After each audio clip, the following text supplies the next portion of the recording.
The world choked under the ashes of ruin, ravaged by a legion of nightmares. To breathe was to fight, and humanity struggled against extinction. Standing as the last bastion against the darkness was a warrior with hair like burning embers. His blade became his only companion. Seconds bled into minutes, days into an eternity of slaughter. 10 years vanished in a heartbeat. The art of killing became as natural to him as drawing breath. No beast could survive his wrath. Fear had long abandoned his soul, leaving only cold determination. But then, the calamity descended.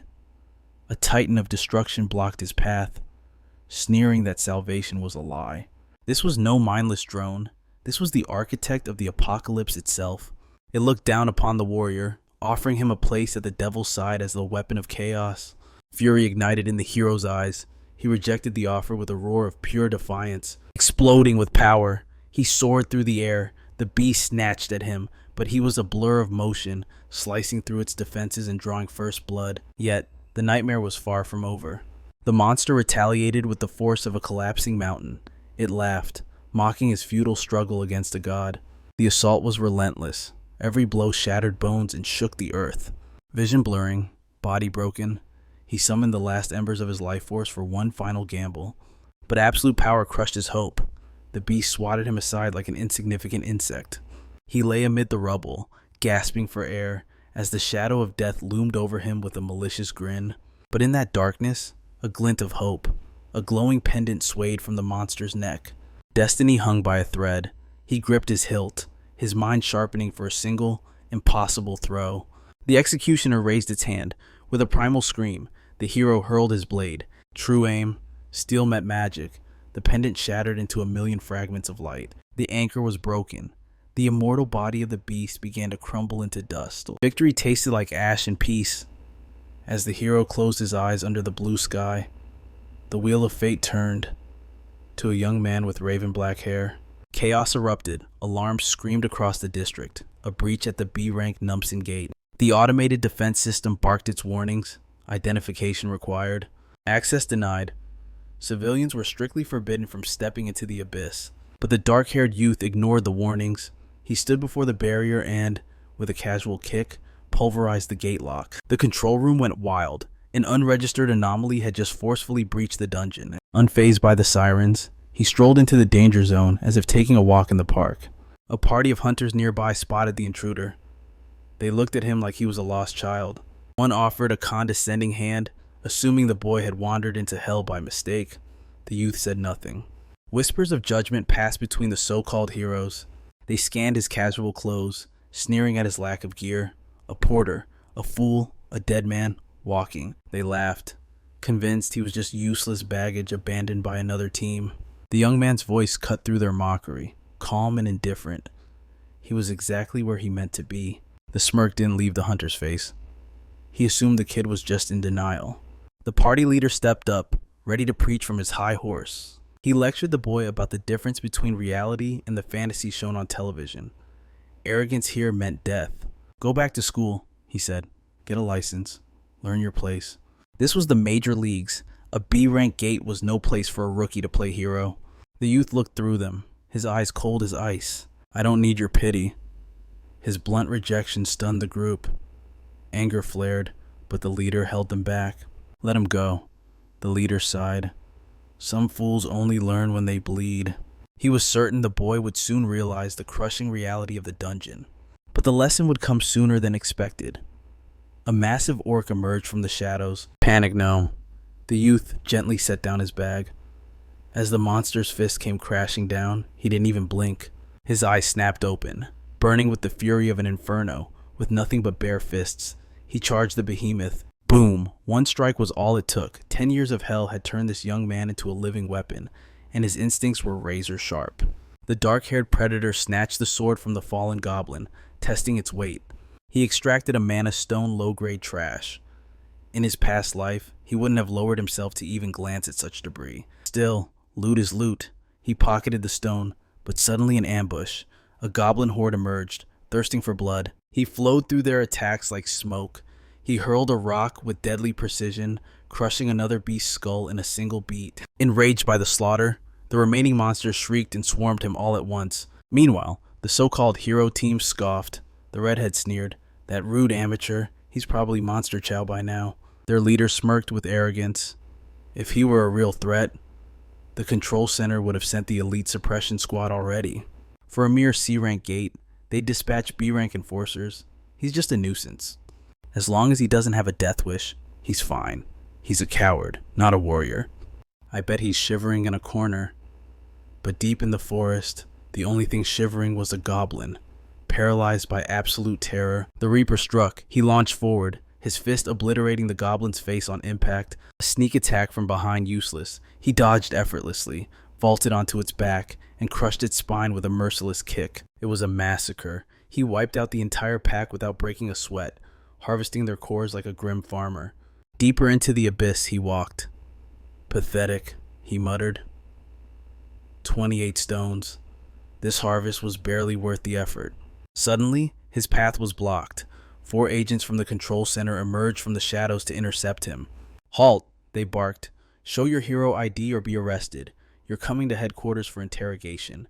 The man sighed, his eyes cold as ice. You're annoying. He turned his back on them.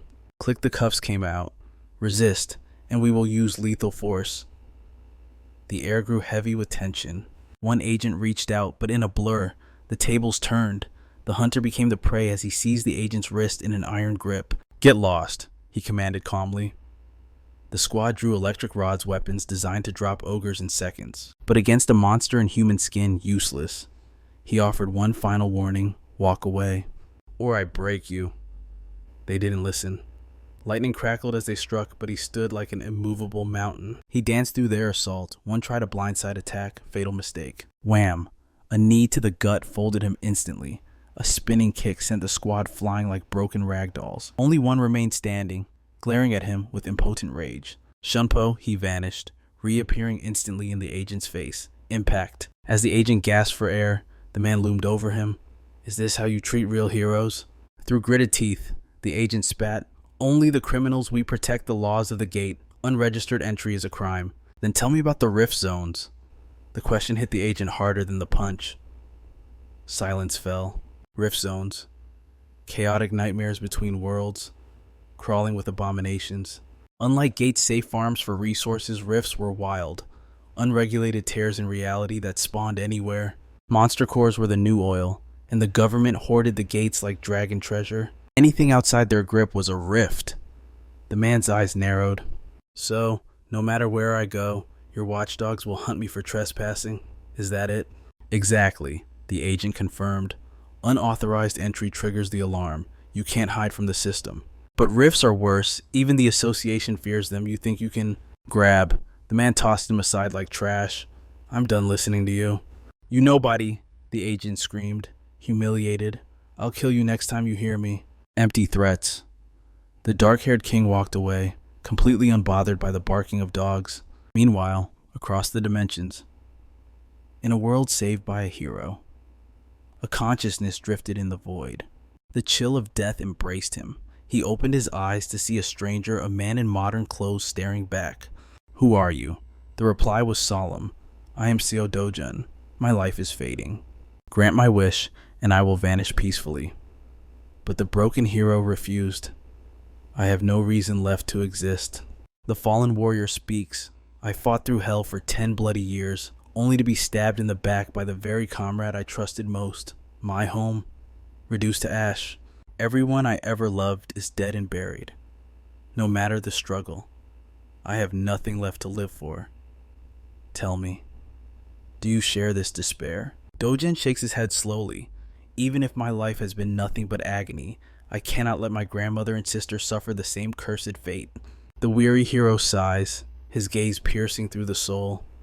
Then tell me, what is it you desire from a broken god like me? Before the answer can fall, the scene shifts to the heart of Seoul, the Gaesan digital complex, the towering monolith now known simply as the Hero Complex.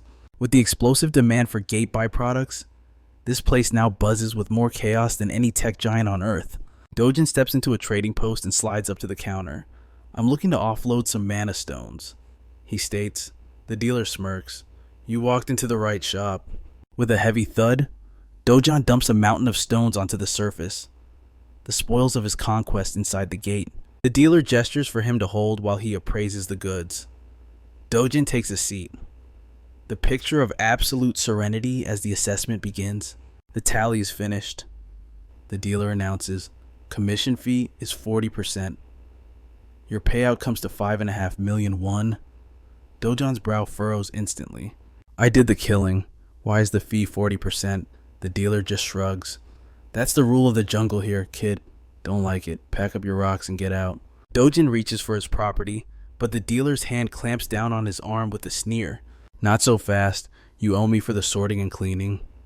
I used premium cloth for this. That will be 350,000 won. I don't have pennies to spare for extortion. Dojan replies coldly. If you want that money, you'll have to take it from my corpse, or... The dealer threatens to summon the C-rank security squad.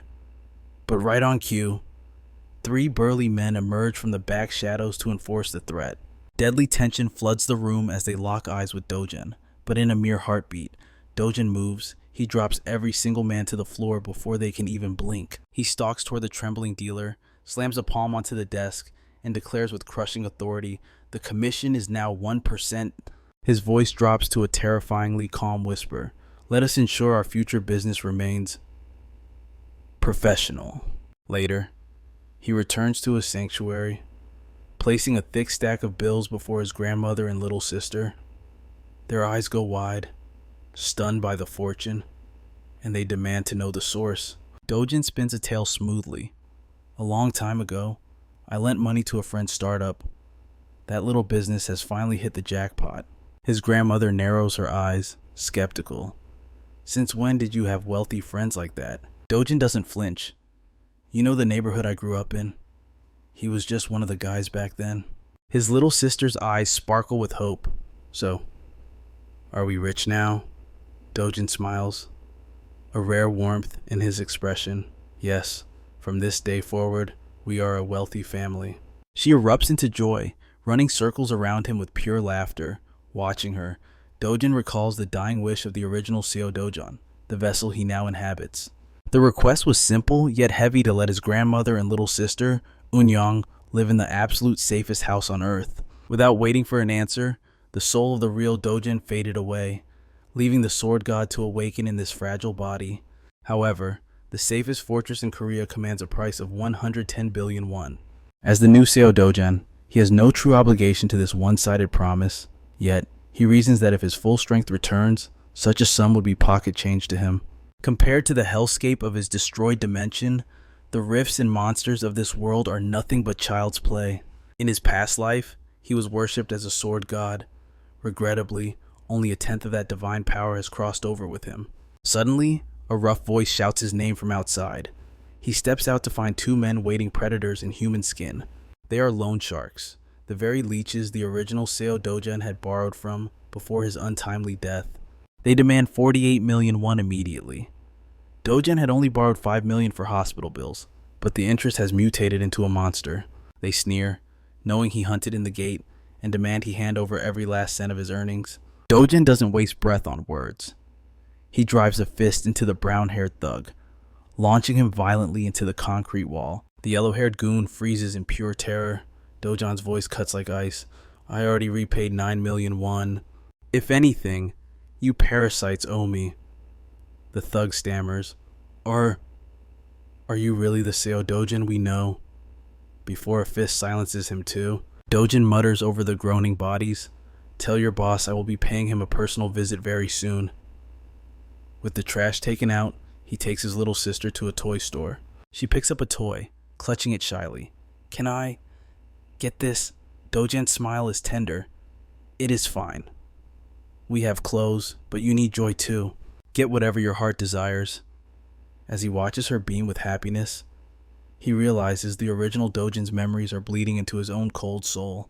For now, it is only love for this family, but the emotion is undeniable and genuine.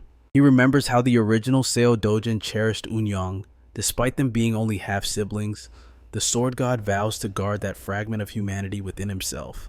Unyang hesitates, puts down the big toy, and picks a smaller, cheaper one, asking quietly if this one is okay instead. Dojin gently grabs the large plushie she truly wanted. You can have both. Take whatever makes you smile. Afterwards, he treats her to a warm bowl of ramen. Mid-meal, a sharp female voice cuts through the air. A blonde woman approaches their table, flanked by two imposing guards. She scans him with eyes full of contempt, mocking his very existence. What is this trash you are wearing? She sneers, shifting her gaze to Unan. And who is this brat? Is she causing trouble just like your mother? Her venomous words strike a deep nerve. Dojan's expression turns cold as ice. The blonde woman steps toward the little girl, demanding her name. Unan whispers her name in fear. The woman smirks cruelly. From that family, judging by these rags, she is just as pathetic as her mother. She turns back to Dojan, laughing at her own cruelty. Don't you agree? She opens her mouth to torment Unan again, but Dojan silences her. You are truly hideous, he states with chilling calm. You look like an orc. The woman freezes, stunned into silence. Seo Dojan was born an illegitimate child and raised in the slums. After his mother passed away when he was 7, his biological father took him in. For 10 years, he suffered scorn and abuse, but the moment the legal wife bore a son, Dojan was discarded like trash. He was exiled to live with his maternal grandmother and a half-sibling he had never known. The hero, now inhabiting Seo Dojan's body, feels the lingering agony of the past and vows that this life will be different. He steps into the blonde woman's personal space. We lived together for 12 years, yet you still manage to disgust me. From your face to your rotten personality, even your brain, you are completely hopeless.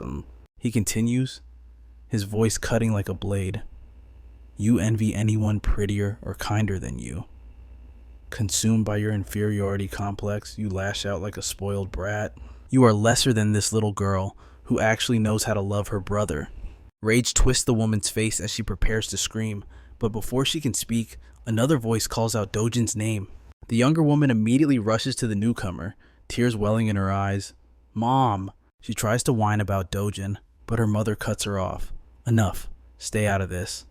She turns to Dojan with a fake, plastic smile. It has been a while. You should have visited us. But Dojan sees the venom behind her mask. This was the woman who made his life a living hell for 12 years. You make me sick, he spits. We are not close enough for small talk. Never show your face to me again. Her mask cracks, revealing pure hatred. She spins around and marches away, her daughter trailing behind like a dog. Dojan gently holds Unan's hand and walks away.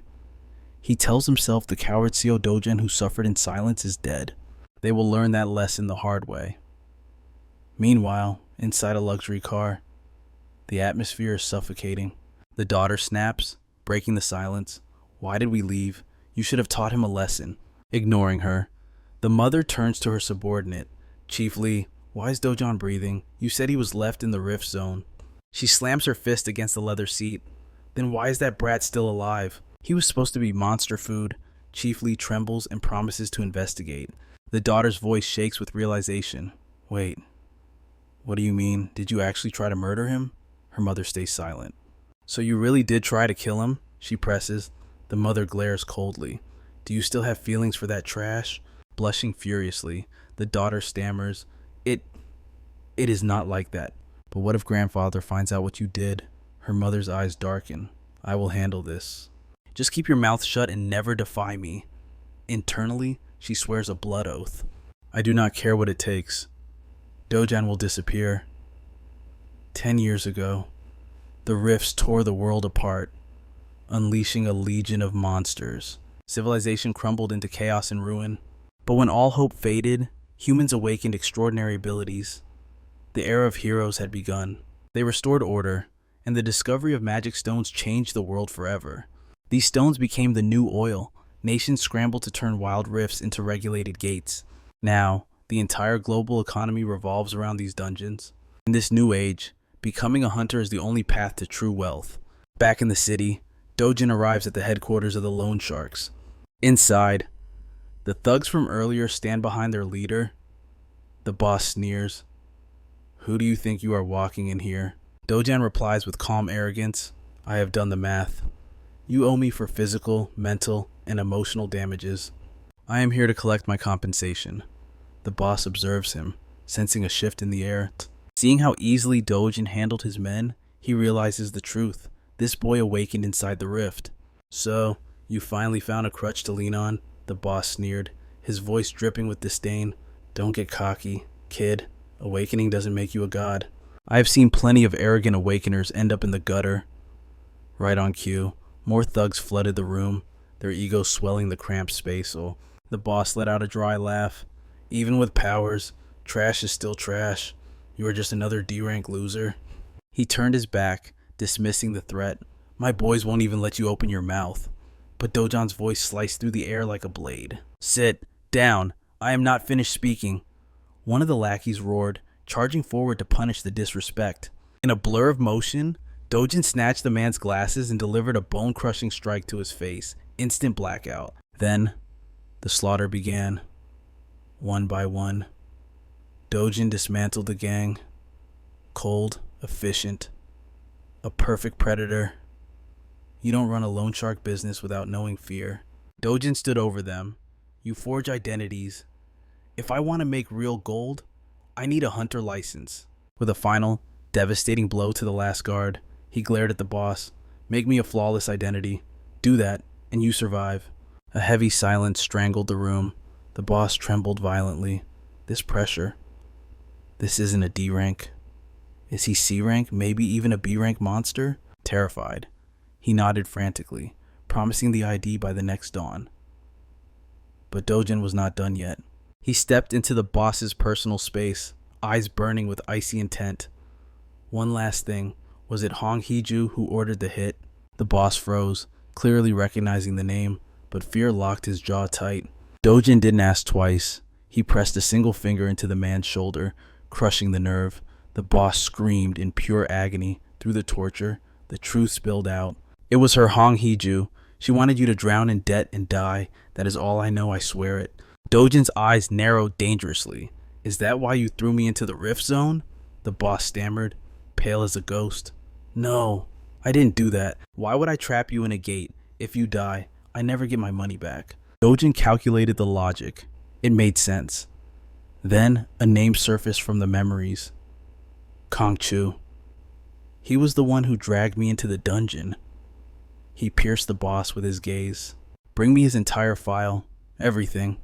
The boss, broken and submissive, silently nodded. He had no choice but to obey a predator.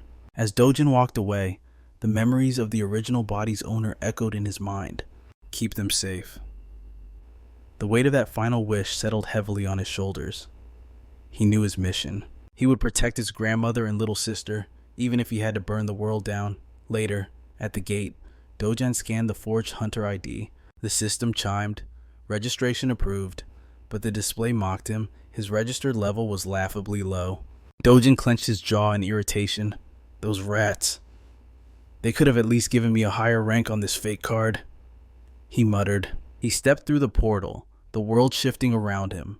The Bamsum Gate, a B- rank dungeon disguised within a D-rank tunnel structure. It looked low scale, but the design was a death trap for solo runners. The claustrophobic tunnels forced single-file combat. Unless you were an A-rank powerhouse, entering alone was suicide. Clearing this hellhole solo was statistically impossible. In the worst case, an adventurer would be trapped in the pitch-black abyss, surrounded by hundreds of monsters with nowhere to run. A hiss cut through the silence. A large yellow-green serpent slithered into view. Dojin equipped his fang gauntlets, his aura flaring for battle. Suddenly, the shadows came alive. Snakes struck from every angle, but Dojin moved like a whirlwind, eliminating them with brutal precision. These were black fang snakes, highly venomous nightmares. A single scratch meant paralysis and death. Dojin slaughtered them in droves, but the spawn rate was endless. He checked the corpses for loot. Nothing. Just like my past life, he scoffed. The magic stone drop rate for these pests is a pathetic 3%. Well, if he wanted results, he had to hunt the bigger game. Pushing deeper into the dungeon, he stumbled upon the skeletal remains of fallen heroes. Above them loomed a massive shadow, an enormous serpent. That has to be the boss, he analyzed. Seizing the initiative, he launched a surprise attack. Bam! His fist connected, but bounced harmlessly off the creature's iron scales. Not even a scratch. The boss, snake, whipped its massive tail, slamming Dojan into the jagged wall. Huge fangs snapped at his throat, missing by a hair's breadth. He scrambled back and threw another punch, but it was like hitting a mountain. This monster was in a completely different league than the minions. His physical attacks were useless. If only I had my full power returned, this beast would be nothing to him. Desperate, his eyes darted around the cave. There, an old sword, rusted and abandoned beside a corpse. It was dull and ancient, but it was his only hope. A weapon's true power lies in the hands of the master. Dojin gripped the hilt. Channeling his intent, he leaped into the air, aiming straight for the serpent's skull. With a thunderous strike, he cleaved through the scales and decapitated the beast. The sword shattered into dust. Its job done. Victorious. Dojan approached the carcass and ripped out a massive fang. It is crude and unrefined for now, but with proper honing, this shard could become a weapon of mass destruction. He steps out of the dungeon gate, irritation etched on his face. All that time wasted for mere B-rank fodder. Restoring his cultivation is paramount. He scoffs quietly. Thank the heavens my former subordinates cannot see me in this pathetic state. Inside the black market, a hunter dumps a pile of mana stones onto the counter. The broker inspects the goods with a greedy glint in his eye. The processing fee is 40%. The hunter protests immediately. That is robbery, especially for a regular patron like me. The broker smirks. You know our rates are the most competitive in the underworld. The official center takes 5%, but we leave no paper trail, no taxes, no government eyes. This is the price of your freedom. The hunter grumbles, but accepts the cash.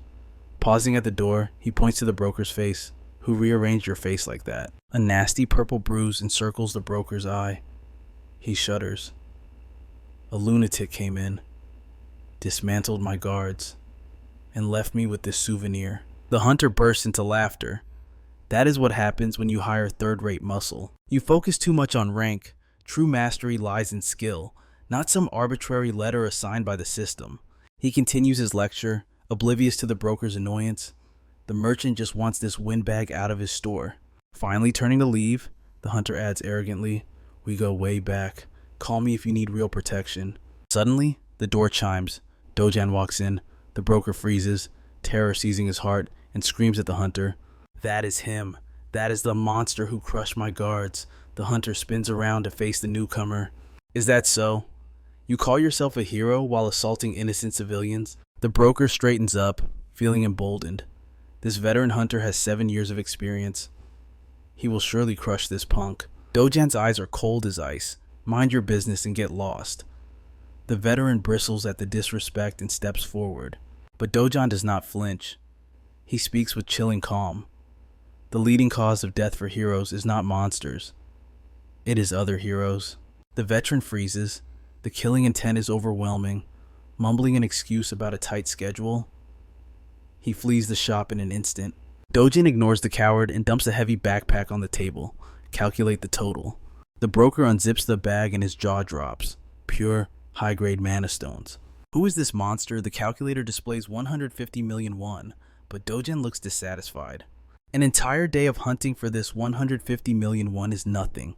I am still light years away from affording the fortress apartment. He commands casually, give me the full 150 million. The broker starts sweating. Sir, I still have to deduct the fee. Dojin's gaze narrows. Fine. Give me 148.5 million. The broker screams internally. That is barely a 1% cut. But fear overrides greed. He forces a trembling smile. For amounts over 100 million, I need authorization from the upper management. Dojan nods. Make the call. The broker dials, but before he can speak, Dojin snatches the phone. He barks into the receiver. Give me my money. Crash. He embeds the phone into the concrete wall. Terrified beyond reason, the broker opens the safe and hands over every last bill. Dojin exits with a smile and bags full of cash. Behind him, the broker collapses, weeping from the sheer humiliation. 10 minutes later, a dark-haired man enters.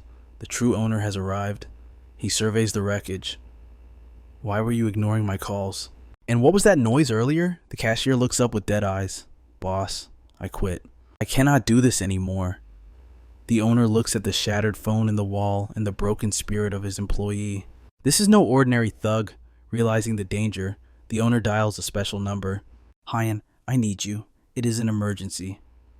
Shortly after, a woman with flowing violet hair and a white coat strides through the district. Pedestrians freeze. Whispers erupt like wildfire along the street. Recognition dawns on the crowd. Is that her, the Hyan Julian? She enters the shop, and the cashier nearly faints. You are the S-class hero, he stammers, unable to process her presence. I knew you were the boss's niece, but to see a legend in person. She smiles gently. Uncle called me. I am indeed Hyan Julian. He mentioned a troublesome awakened one forcing unfair trades. She takes a seat, and the warm atmosphere vanishes instantly, her eyes sharpened behind her glasses. Tell me everything about him. Meanwhile, Dojan sits in his backyard, the sounds of his little sister playing nearby. He closes his eyes, centering his spirit.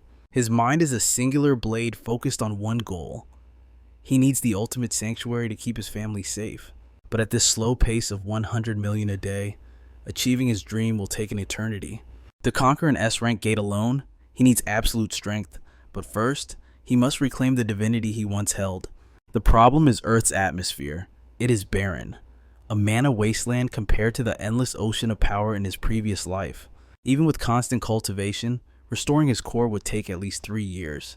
Artifacts could bridge the gap, but in this era, even trash-tier equipment is a luxury he cannot find. Deep in meditation, a chill runs down his spine. Killing intent, his body moves on instinct, snatching up his little sister. Don't move, he commands. His grandmother freezes at his cold tone. Suddenly, the world lurches beneath their feet. An earthquake. No. Dojan's eyes narrow like a hawk.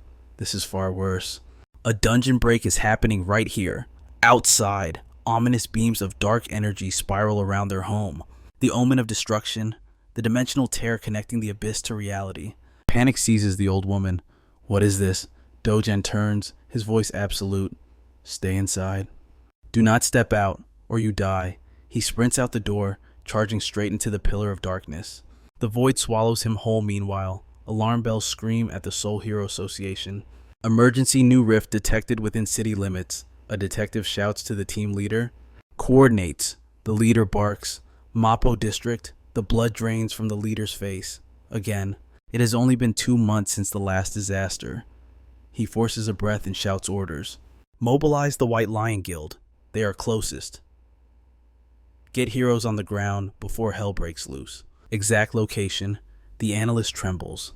Sir, it spawned directly on top of a private house. The leader curses under his breath. A civilian zone. This is a nightmare. He knows the dungeon law. If a non-awakened enters, the gate seals shut. No reinforcements can enter until the intruder returns. And if that civilian dies inside a monster wave triggers, a 10-day slaughter where beasts flood the streets. If that seal breaks, the leader whispers, Soul will be reduced to ash. Who went in? He demands. The screen flashes. Seo Dojin, a resident. He jumped in to save his family. The room goes cold. He went in alone. The leader's despair grows. He is an unranked civilian. What are the odds of a monster wave? The analyst looks down. 99.99%. Silence suffocates the command center. They are powerless. The fate of the city hangs by a thread. Either a miracle happens, or the apocalypse begins. Elsewhere, Hong Hee-ju slams her fist onto the desk. Seo Dojan is an awakener, explain this. Her assistant trembles like a leaf in a storm. There are no official records, but we are certain his powers woke up during the last incident. Hee-ju's eyes flash with a mix of terror and rage. She screams, that incompetent Kong Chua, I paid him to kill Dojan, not drag him into a dungeon. She spins on her manager, venom dripping from her words. Tell that assassin if he fails again, I will extract 10 times the fee from his corpse. The manager intervenes. Stay your hand, my lady. A new rift spawned at Dojan's home. He has already entered it. The news will break any second now. Hee-ju exhales, a twisted smile forming. Good. Watch the gate. Don't return until you confirm he is dead. The manager bows and slips into the shadows. Inside the dimensional rift, Dojin wanders deeper, but confusion strikes him. This isn't a random dungeon. This forest, it is the Petishua forest from his childhood memories. It is impossible, yet undeniable. The terrain, the ancient trees, The very taste of the mana, it is an exact copy of his past life. The sky above, the drifting clouds, and it is a perfect mirror of that other world. Heart racing, he follows a hidden path etched into his soul. He reaches the clearing, and his eyes go wide. It is real. The world tree, a titan as large as a city, its roots pulsing with the pure, ancient mana he has been craving. He recognized this presence instantly.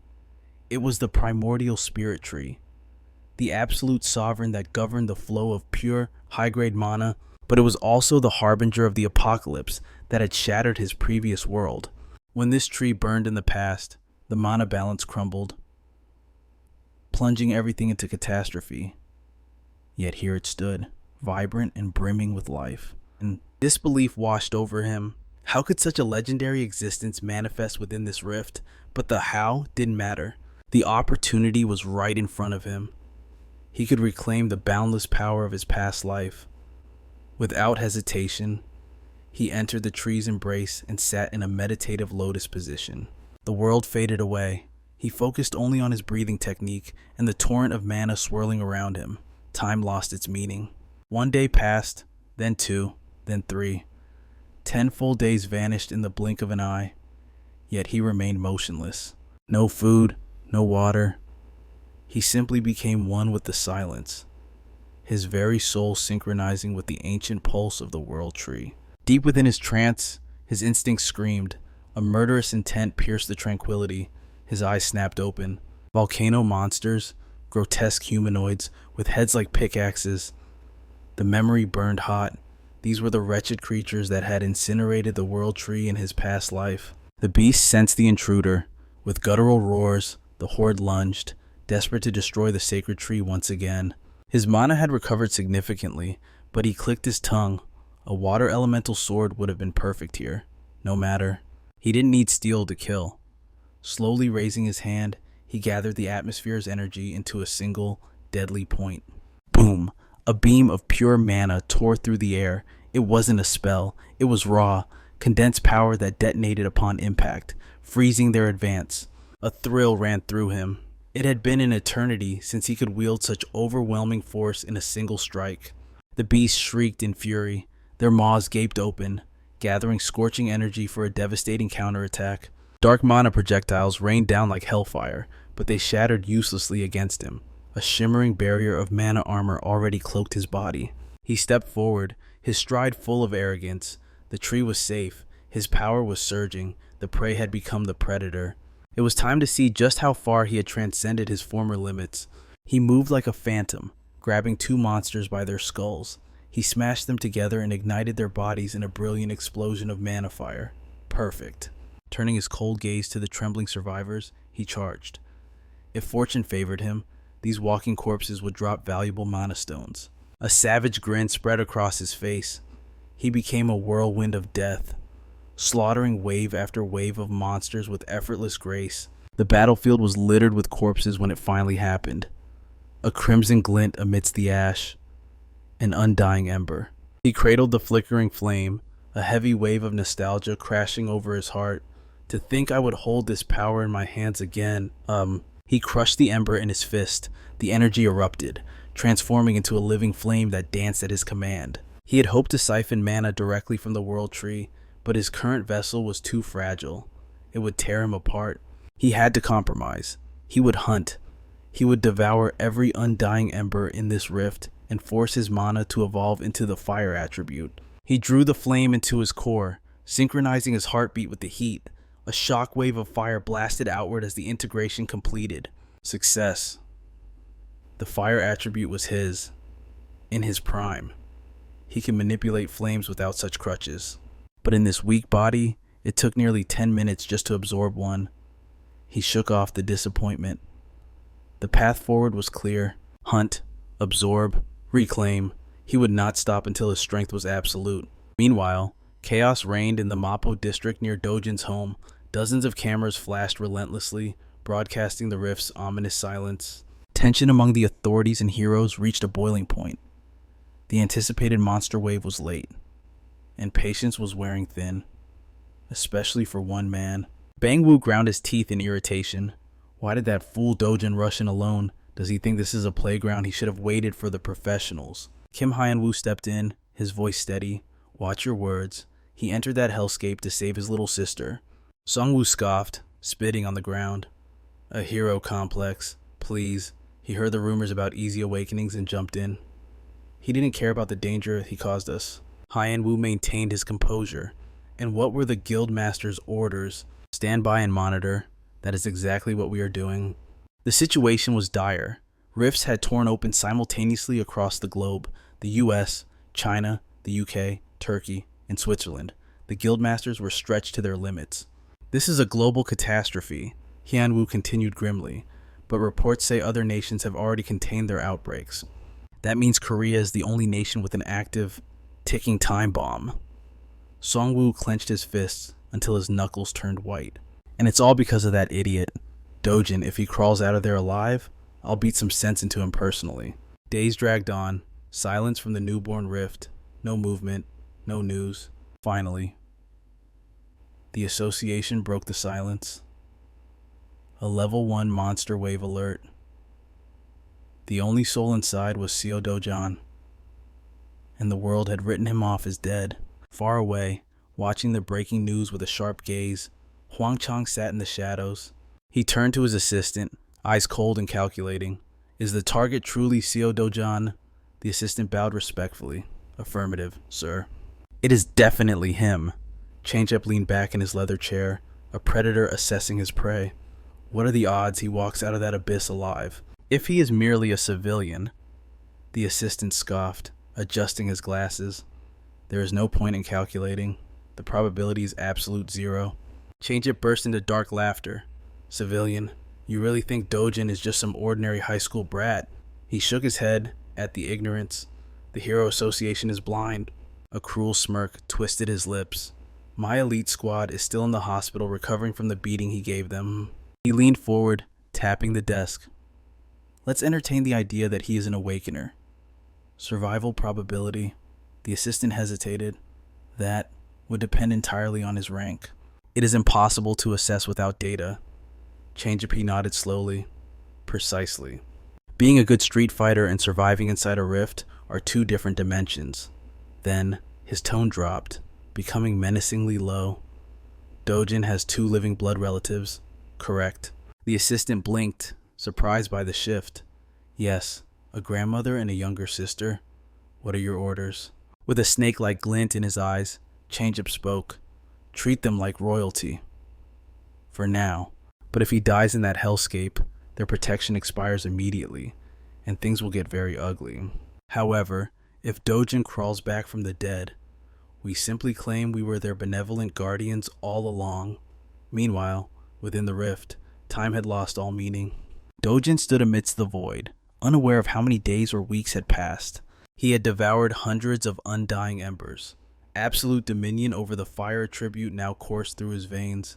He could command the inferno at will, and his resistance to heat had transcended human limits. If judging by flame mastery alone, he had surpassed the peak of his past life, he was stronger now than when he was hailed as the sword god.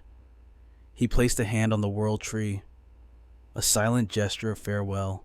Gratitude flowed from his soul, and he thanked it for the guidance in this life and the memories of the past. He knew he might never behold this divine entity again. But if our paths cross once more, he vowed, and you are in danger, I will protect you against the heavens themselves. Gathering the mana stones from the fallen beasts, he turned away, leaving the sanctuary of the world tree behind. He stepped back through the portal, returning to the human realm. Silence greeted him. No cars, no people, a ghost town for a kilometer radius. The neighborhood was completely deserted. Did they order a mass evacuation for a monster wave?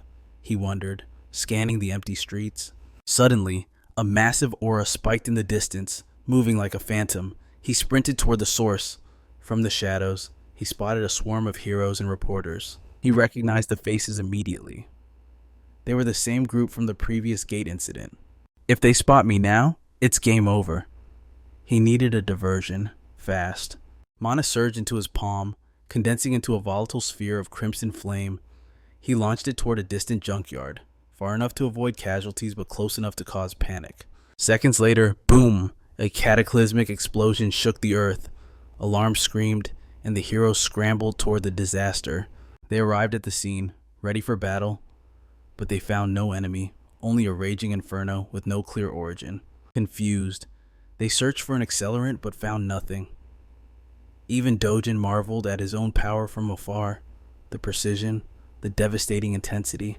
It was a flame that even Kuzak, his old comrade and the greatest flame mage of the past, would envy.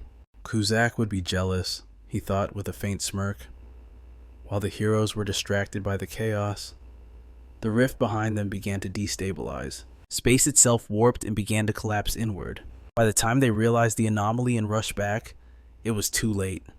The gate had vanished into thin air, and like a ghost, Dojon had already slipped away unnoticed. The media went into a frenzy. Every channel reported on the Mappo rift that had mysteriously disappeared. It vanished exactly 29 days after Mr. Ko, the public's name for the mystery entrant, had stepped inside. The Hero Association had braced for a catastrophic monster wave. But to the shock of the entire nation, the rift closed silently. The association launched a full-scale investigation, but the phenomenon defied all known logic. The news also covered the inexplicable inferno at the junkyard, adding another layer to the deepening mystery. Seo Dojin had become an urban legend in Seoul. Clad in a hoodie and cap to mask his identity, he walked the streets, a shadow in the crowd. He heard the whispers of the public. He was reckless. Some sneered. Poor kid died in vain. Others sighed with pity. But the opinions of sheep meant nothing to a dragon. His mind was fixed on a singular thought. If the rift is truly gone, then I may never see the world tree again. The realization stung, but he accepted his fate. He marched toward the dark underbelly of the city Changjep's hideout. Slipping into the building silent as death, he listened from the darkness and from the ease. If Dojin is dead, one thug laughed, then his old grandma and little sister are as good as corpses too. True, one thug sneered. Our boss isn't just some random gangster. He'll wring every drop of value out of a person. If that kid Dojin had survived, well, the brat had potential. He would have grown into a monster. But now the boss will just scavenge whatever is left of him. Suddenly, a voice cut through the shadows, looking for your master. The men froze, paralyzed by the ghost standing before them. Meanwhile, unaware of the nightmare awaiting him, Boss Chang pulled up in his luxury sedan. He loosened his tie, sighing with relief. With Dojin finally rotting in hell, I can actually breathe again. His assistant, Kim, checked his tablet. You have a lunch meeting with CEO Beck today. Sir, your evening is currently open. Perfect. Chang smirked. Contact Madame Kong at the Red Cream Club. Tell her I'm coming to celebrate tonight. But the moment he stepped inside the headquarters, his arrogance shattered into a million pieces. Total devastation. His elite enforcers were scattered like broken dolls. The entire base had been turned upside down, and standing amidst the wreckage was the dead man himself, Dojin. The air grew heavy with suffocating killing intent. Dojin turned, his eyes burning with cold fury. Crawl to me, he commanded. Dojin sat on the boss's desk, looking down like an emperor. I said, crawl like a dog. Crawl. Humiliated, cornered, and terrified. The mighty crime lord had no choice. He dropped to his hands and knees, crawling through the debris while his own men watched. You are absolute filth, Dojin spat. Treating you like a human being is an insult to humanity. Now bark.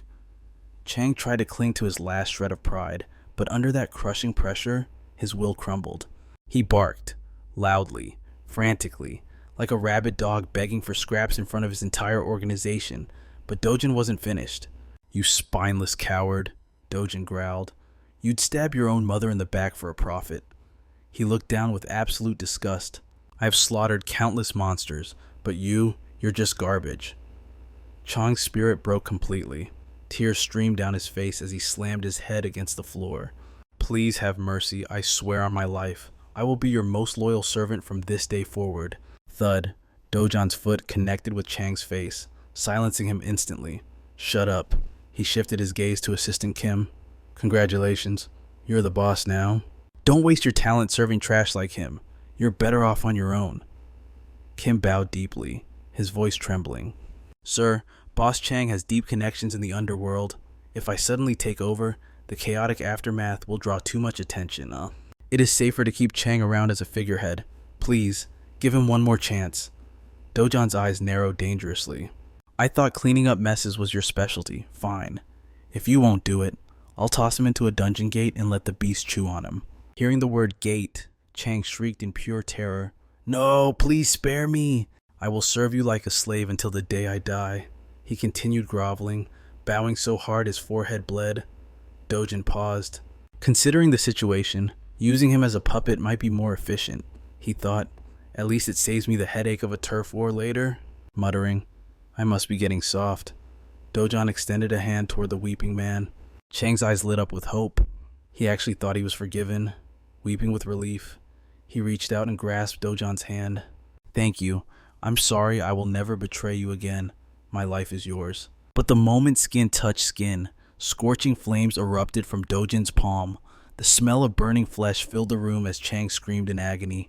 Dojin turned to leave, his silhouette looming like a reaper. He glanced back one last time. Consider that your leash. This is your final warning. If my family suffers even a single scratch, I will hunt you down, and I will slaughter every single one of you. He let the threat hang in the air.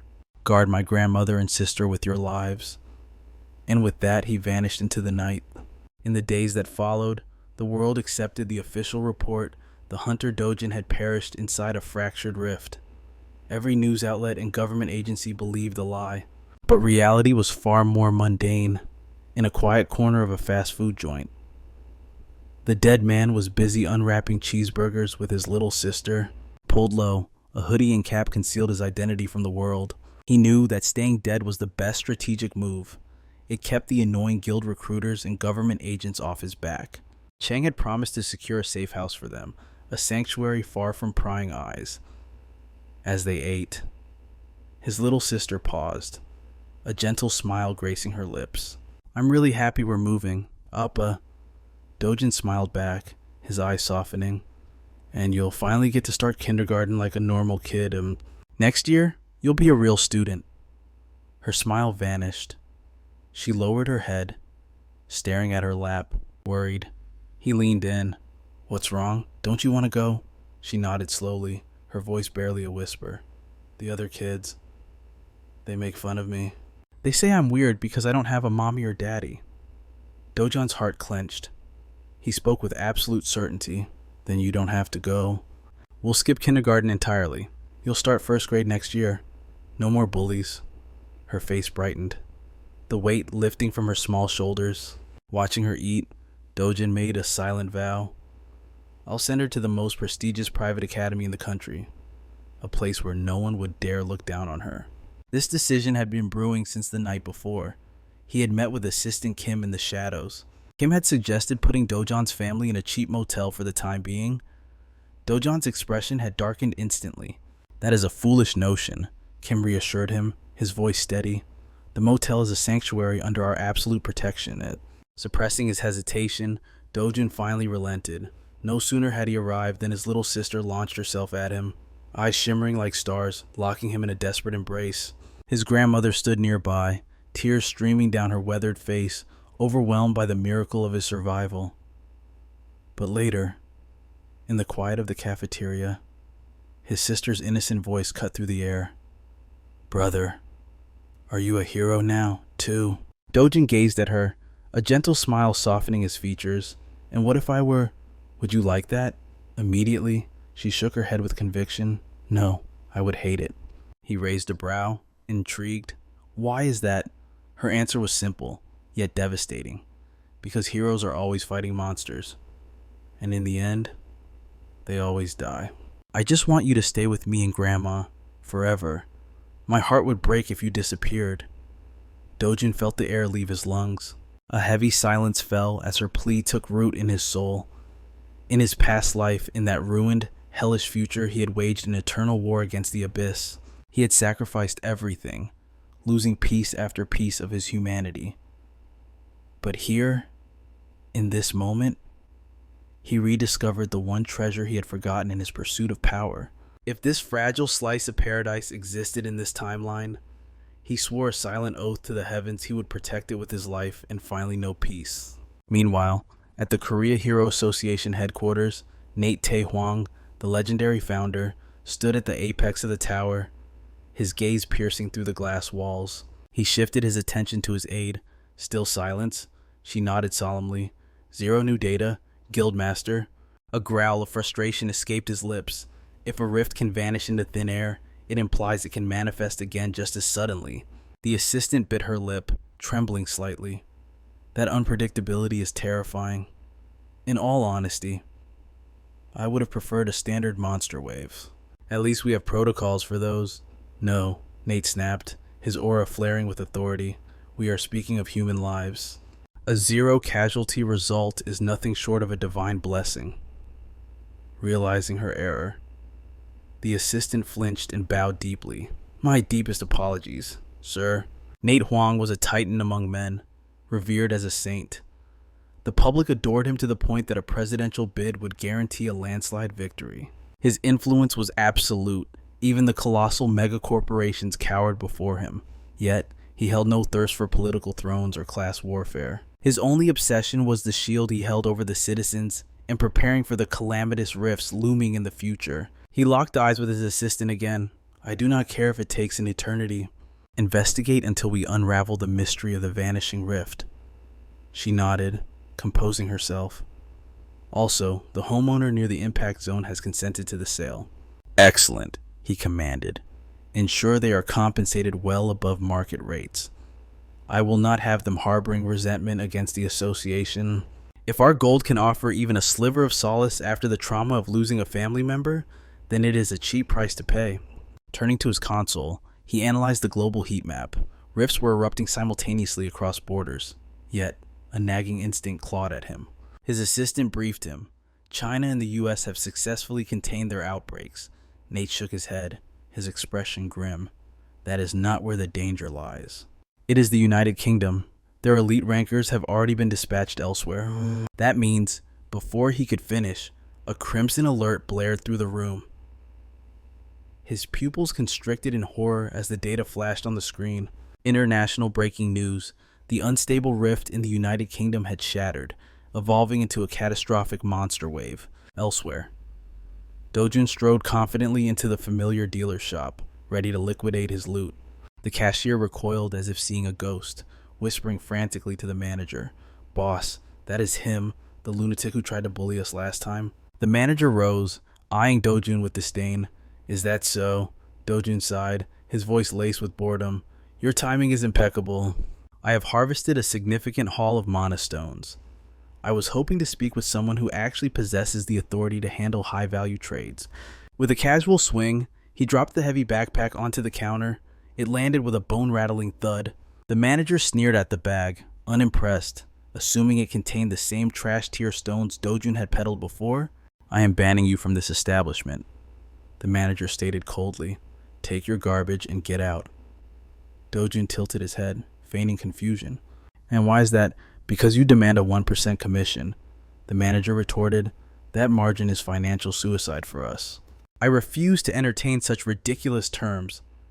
Dojun let out a low, mocking laugh. "Oh, you are going to regret those words." The manager opened his mouth to lecture him on economics, but decided it was a waste of breath. He pointed a rigid finger at the exit. "Take your bag. Don't come back." Without uttering a syllable, Dojun kicked the backpack over, spilling its contents across the marble floor. The atmosphere in the room shifted instantly. The cashier and manager froze, their faces draining of color. These were not common stones. Their eyes bulged in sheer disbelief. Hero mana stones. Items of legendary status lay scattered like common pebbles. Years ago, in the dark laboratories of the drug lord Karsmath, scientists had attempted to refine stones into narcotics. But in a twist of fate, one stone unleashed a torrent of energy, awakening a hero. Since that day, these radiant gems became the holy grail for awakening and mana cultivation. Rarer than diamonds and infinitely more potent. They were the fuel of empires. Staring at the fortune lying at their feet, the two men were paralyzed by shock. Dojun smirked, enjoying their terror. "Well, if you have no interest, I suppose I will take my business elsewhere." The manager's arrogance evaporated instantly, replaced by desperate groveling. "Please, wait a moment," the manager stammered, fighting to keep his composure. "Let us discuss this like civilized men. Please, take a seat." They both settled in, tension filling the air as the cashier silently began appraising the mana stones. The manager, his voice now trembling with forced gentleness, tried again. "Well, you must understand, 0.5% commission is simply too low for us to sustain." Dojan's expression darkened instantly. "Then the deal is off. I'm not selling." Panic exploded in the manager's eyes as he scrambled to apologize. "Wait, please. At least tell me why you dropped the rate even lower than before." Dojan's gaze was like absolute zero. "Because," he uttered coldly, "you annoyed me." The manager bowed so deeply his head nearly hit the table. "I sincerely apologize for our previous disrespect," but Dojan remained unmoved by the display. "Spare me the groveling. Just give me a straight answer. Yes or no." From across the room, the cashier watched in silence, seething with internal rage at the humiliation of his boss. While Dojan continued to crush the manager's spirit, the poor man tried desperately to recover. "Look, sir, even a 10% commission puts us at a loss if the buyer underbids. We simply cannot—" "I'm bored," Dojan interrupted, his voice void of emotion. "Forget it. I'm leaving." Terror washed over the manager's face. "Okay, fine 9%. I'll take the loss myself," the manager cried out. Yet, Dojan looked at him as if he were a bug. "No. 8%. Then please, my boss will literally kill me if he finds out." "Still no. 7%, 6%, I beg of you," the manager pleaded, sweat pouring down his face. Nothing worked. Finally, collapsing to his knees in total defeat, the manager surrendered. Dojan looked down at the broken man and smirked. "Fine, I will agree to 1%. Consider it an act of charity from the goodness of my heart." The manager clenched his jaw until his teeth creaked, swallowing his pride. There was absolutely nothing he could do. "Oh, and by the way," Dojan added with a devilish grin, "I have 7 more bags filled with these exact stones back at home." The cashier and manager's jaws hit the floor in unison. "Get the contract now," the manager screamed. Moments later, ink met paper. The deal of a lifetime was sealed. Dojan glanced at his phone, watching the notification pop up. 67 billion won had just been deposited into his account. He leaned back, a rare sense of satisfaction washing over him. Suddenly, a 110 billion won mansion didn't seem like such a distant dream, but reality has a way of sobering you up quickly. He knew that he couldn't keep farming high-grade mana stones from ordinary gates forever. Only the rift zones held stones of this caliber, and to access them, he needed the freedom to move without restriction. As he contemplated his next strategic move, a sharp ping echoed from his phone. He swiped the screen and read the breaking headline. "International Alert Level 1 Emergency in the United Kingdom. Citizens are advised to evacuate the endangered zone immediately." Dojan stared at the notification for a fleeting second, then scoffed. In his past life, it didn't matter which country or hunter association was involved. He would have personally taken charge, stepping onto the battlefield to block the fissure zones without a moment's hesitation. But that wasn't the life he lived anymore.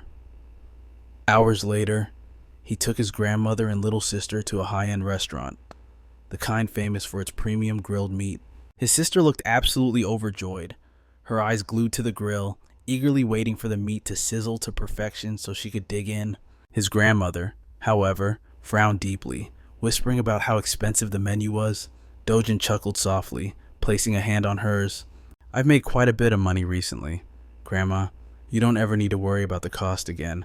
Please, eat as much as your heart desires." His sister didn't need to be told twice. She snatched a piece of meat straight off the grill and popped it into her mouth. Her eyes sparkled, lighting up with pure delight at the flavor. It was tender, juicy, and undoubtedly the best thing she had ever tasted. Dojan signaled the waitress, ordering several more premium servings without blinking. His grandmother protested immediately. "Dojan, you're ordering too much. How are we possibly going to eat all this?" He offered a warm smile. "It's fine, Grandma. You need to eat more too, for your health." His little sister picked up a perfectly cooked piece and held it out to their grandmother. "Here, Grandma, it's really delicious," she chirped cheerfully. With no other choice, the old woman took a bite.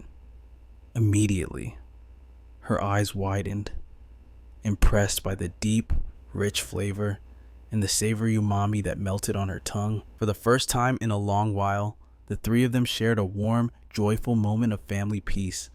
But in the world of hunters, peace is a luxury that never lasts. While they were enjoying their meal, Hyunjo entered the restaurant. She spotted her target and walked straight up to Dojin's table. "Can I speak with you for a moment?" she asked, her tone professional but demanding. Before she could continue, Dojin looked up, his expression unbothered. "I am eating with my family right now. If this is business, you will have to wait until I am done." Hyunjo froze, completely taken aback by his blunt dismissal. "Do you even know who I am?" she asked, incredulous. "I am Heo Hyunjo." He said nothing, returning to his meal. Frustrated but keeping her composure, she complied and marched to the waiting area. As expected, her presence commanded the room. Every eye in the restaurant shifted to her. Whispers spread like wildfire. People admired her breathtaking beauty and her overwhelming aura, wondering what a high ranker like her was doing sitting in a common waiting room. Hyunjo sat silently, fuming on the inside. Just who does this guy think he is? She thought. 2 months ago, he had entered his first gate as a novice. The official records assumed he had awakened his powers during that time. Afterward, reports claimed he had died in the newly formed Mappo Rift, but here he was, very much alive, and when their eyes had met, she had felt it genuine fear. His gaze and a single word were enough to intimidate even her, but none of it added up. How could someone who awakened a mere 2 months ago already possess S-rank power? Even the most legendary S-class heroes spent years climbing the ranks and honing their skills after their awakening. There had to be more to him, too. Hidden abilities, or perhaps dark secrets he was keeping from the world. Meanwhile, Dojin and his family finished their meal, but as always, the calm was the precursor to the storm. Just as he prepared to walk over to Hyunjo, the restaurant doors flew open. A man with blonde hair stormed in, his presence radiating aggression. Shock flashed through his eyes the moment they landed on Dojin. A twisted sneer curled his lips. Well, he scoffed. "How did a rat like you crawl out of that rift alive?" It was him, Kong Chi-woo, the snake who had dragged Dojun into the dungeon on his mother-in-law's orders, leaving him to rot in the abyss. Chi-woo stepped closer, his presence suffocating. Hyunjo watched, her eyes narrowing in sharp frustration. Of all the places in the city, she never expected this scumbag to show his face here, but Dojun stood like a mountain, moved by neither presence nor insults. He turned calmly to Hyunjo. "You wanted to discuss business earlier. I'm listening, but first, I need a favor." His gaze flickered to Chi-woo before returning to her. "Get my family out of here. Put them in a cab. Ensure they are safe." Hyunjo hesitated, sensing the murderous tension crackling in the air between the two men. Dojun's voice dropped, cold and absolute. "I have a debt to collect from this man." Hyunjo quickly ushered Dojun's grandmother and sister out of the Azure restaurant, guiding them toward a waiting taxi. Following orders, she offered a gentle smile, reassuring them that everything was fine and urging them to head straight home. As they settled in, she waved to the little girl, keeping her smile bright until the car pulled away. Watching the taillights fade, she finally exhaled. At least the innocent were out of the line of fire. Back inside, the air exploded. Dojun's hand connected with Chi-woo's face, a thunderous slap that shattered the villain's pride instantly. Shock morphed into pure, unadulterated rage. Chi-woo's eyes burned crimson. But before he could strike back, a trembling waitress stepped in. Though terrified, she tried to stop the violence, begging them to take the fight outside. Reasoning with the beast was useless. Her plea only threw oil on the fire. He shoved the innocent woman aside, roaring at her to back off. She hit the floor hard. A customer rushed to help, but panic was already spreading like a virus through the restaurant. Terrified patrons scrambled for the exits, desperate to escape the inevitable clash of hunters. Consumed by bloodlust, Chi-woo screamed, swearing to end Dojun's life right there. "Do you have a death wish? Trash?" Dojun didn't waste breath on words. He answered with overwhelming dominance. Smack, another slap, this one carrying the force of a truck. Chi-woo spun through the air like a rag doll and crashed into the floor, struggling to remember how to stand. Dojun approached slowly, an avatar of judgment. He laid the truth bare. Chi-woo was the traitor who lured him into the gate to die. Chi-woo froze on the floor, stunned that his dark secret had been unearthed. We have much to discuss, Dojun said, his anger simmering beneath a layer of ice, but the villain only snarled like a cornered beast. He spat venom, mocking Dojun as worthless trash abandoned by his own father.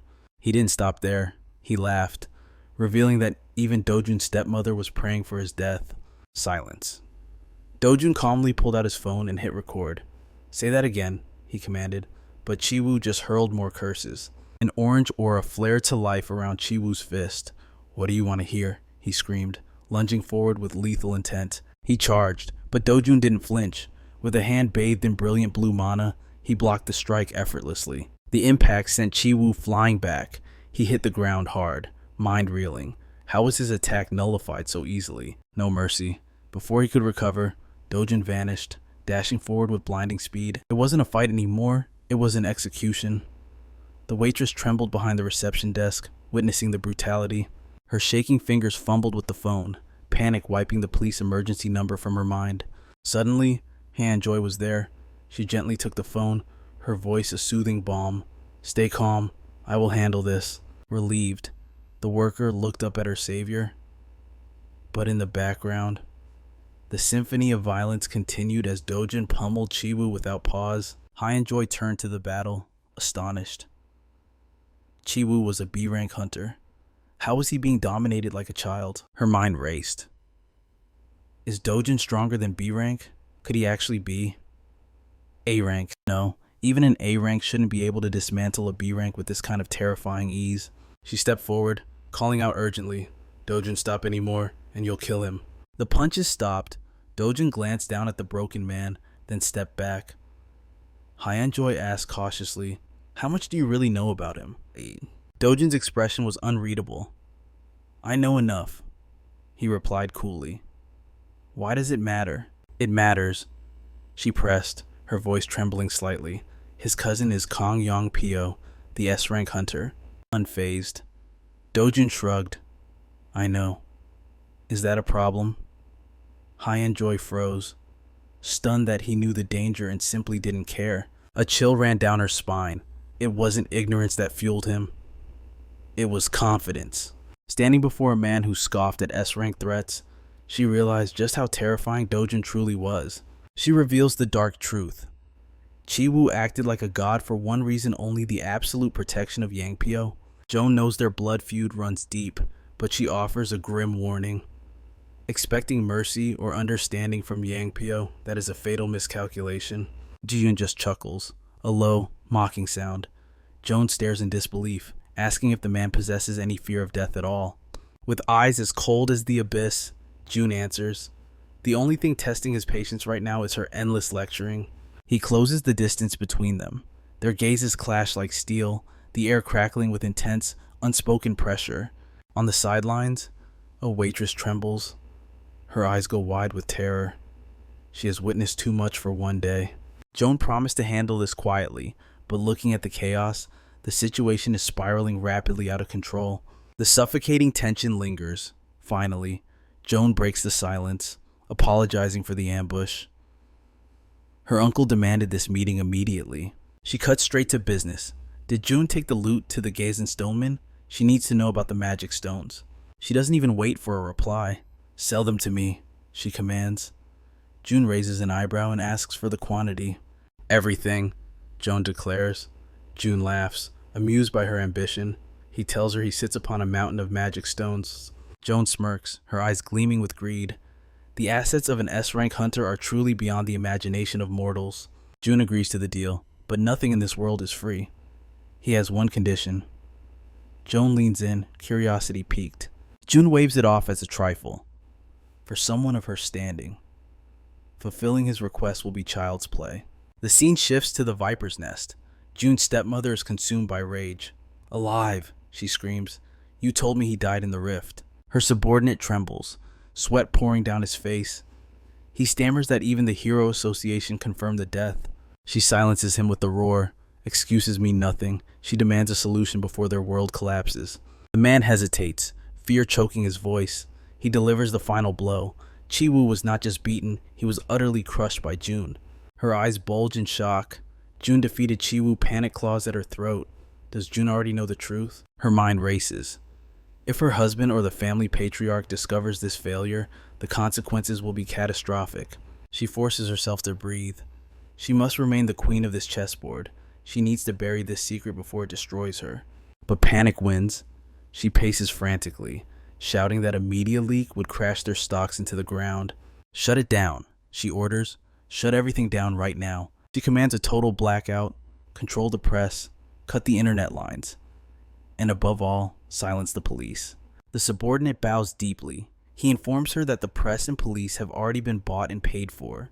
For a heartbeat, the stepmother collapses into her chair, relief washing over her. She praises President Lee for his efficiency. But Lee lowers his voice. "This is a bandage on a gaping wound. The truth is a time bomb, and it is ticking." He steps closer, whispering the true nightmare. Chi-Woo's cousin is none other than the legendary Yang Pyo. Her face goes pale. That Yang Pyo, the S-rank monster, her voice trembles with pure dread. The world thinks Yang Pyo cares for his cousin. The reality is far darker. Chi-Woo was just a pawn for Yang Pyo's dirty work. Chi-Woo was infamous trash. President Lee explains the cold logic. Now that the trash has been exposed to the public light, a king like Yang Pyo will cut off the infected limb. He is likely erasing all connections as they speak. Jun's stepmother snaps into action. She orders President Lee to secure a meeting with Yang Pyo immediately. Lee nods, sensing the urgency. Then she asks the question that burns her soul. Has HC Capital betrayed them for Jun's family? President Lee confirms her worst fears. The betrayal is real. Fury explodes from her. Hong Chang-sub will pay in blood for this treachery. She screams for Lee to unleash Prosecutor Park. The narrative shifts. Jun and Joan stand before the swirling vortex of a rift zone. South Korea hosts 37 active rifts, but only 5 are critically unstable, on the verge of becoming true gates. The others are restricted grounds, accessible only to the chosen few approved by the Hero Association. Joan flashes her hero ID. The staff bows, confirming her clearance. They wish her luck in the abyss. Her team moves out. They step through the barrier into a deceptive paradise, a serene forest that hides deadly secrets. Jian, now part of the squad, scans the perimeter. One entrance, heavy guards, a fortress of nature. A new challenger appears, young Inju, an A-rank powerhouse and the guildmaster of Cleome. She confronts Joan, her voice sharp. This hunting ground was supposed to be hers. Joan meets her gaze with cold indifference. "I didn't have a choice," she replies. Sitting idle was not an option. Her eyes drifted toward Dejun, recalling the terms of their unexpected alliance. He offered every magic stone in his possession at market price. The cost, simply allowing him entry into the rift to hunt. As they marched through the wilderness, doubt gnawed at her. Did he really enter this death trap just to farm items? It seemed like suicide. But insane or not, she reminded herself that securing those stones was her only priority. The atmosphere shifted as they breached the rift's perimeter, swallowed by an endless sea of suffocating green. Inja, unable to stand the heavy silence, decided to poke the bear. She grinned, asking the question on everyone's mind regarding Daejun. Who is he? Really? Joanne deflected instantly. Just an acquaintance. But Inju pressed on. Just a friend or a secret lover. The temperature dropped. Joanne snapped back. He is absolutely not my boyfriend. I owe him a debt. Bringing him here is simply the repayment, nothing more. Inju blinked, stunned. You, the S-rank hunter. Joanne owes a debt to a nobody. Enough. Joanne cut the interrogation short, her voice turning icy. I will not discuss this further. Suddenly, the air grew heavy. A killing intent washed over them. Daejun felt it too, turning his head with unnatural calm. Steel rang out as the team gripped their weapons. Their eyes darted nervously toward the sky. Above them, the clouds broke, massive. Winged nightmares dove straight for the kill in a terrifying ambush. Incoming! Inju screamed, terror gripping her voice. Cocastrians, high-level airborne predators. Joanne's S-rank instincts took over instantly. Defensive formation now, Suno, cripple their wings, aim for the legs. But orders meant nothing to a wolf among sheep. Dejun was already moving. The ground shattered beneath his feet. He launched himself skyward, a human missile intercepting the beast mid-flight. Time seemed to freeze. Joanne's eyes widened. The sheer audacity of the move left the entire party paralyzed with shock. Mana surged into his fist, glowing with lethal power. First blood is mine. Impact. The collision was deafening. The massive bird folded instantly, crashing to the earth like a meteor. Daejun landed softly, the dust settling around his victory. Impossible. A teammate stared at the corpse in disbelief. One hit, he killed a Cocastrian with a single strike. Daejun's cold voice cut through the awe. It's not dead yet. Violence erupted. He stomped the creature's skull repeatedly, ensuring total destruction. The team watched the brutal display in horrified silence. Trembling, a teammate stepped back and whispered to their leader, Joanne, who exactly is that monster? Joanne struggled to process the scene. He's just a strong human. Bullshit, the green-haired mage snapped. No ordinary human raw dog's a boss monster like that. Joanne managed a dry, confident smirk. Well, if it's just one hit, even my sister could do it. Inju wasn't buying the excuse. Stop talking nonsense. We just saw him intercept a flying target in midair.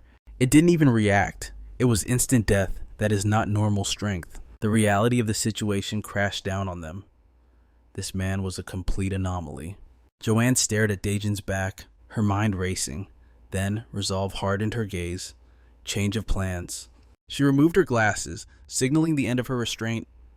I'm heading to the core, alone. The team gasped, but Joanne was already moving toward the mysterious powerhouse. As she neared, Daejun didn't even look up. Don't expect a share of the loot.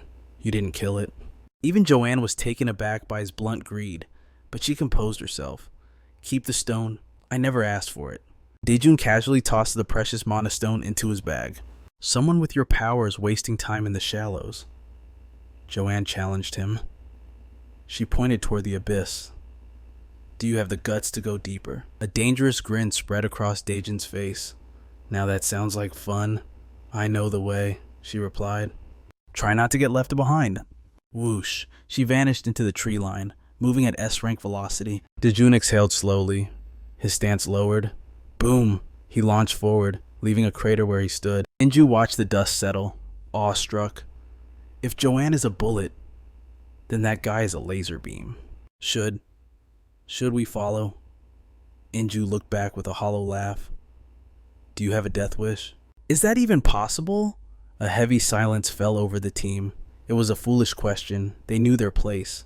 Inju's voice cut through the air. Know your role. Today, we are merely spectators.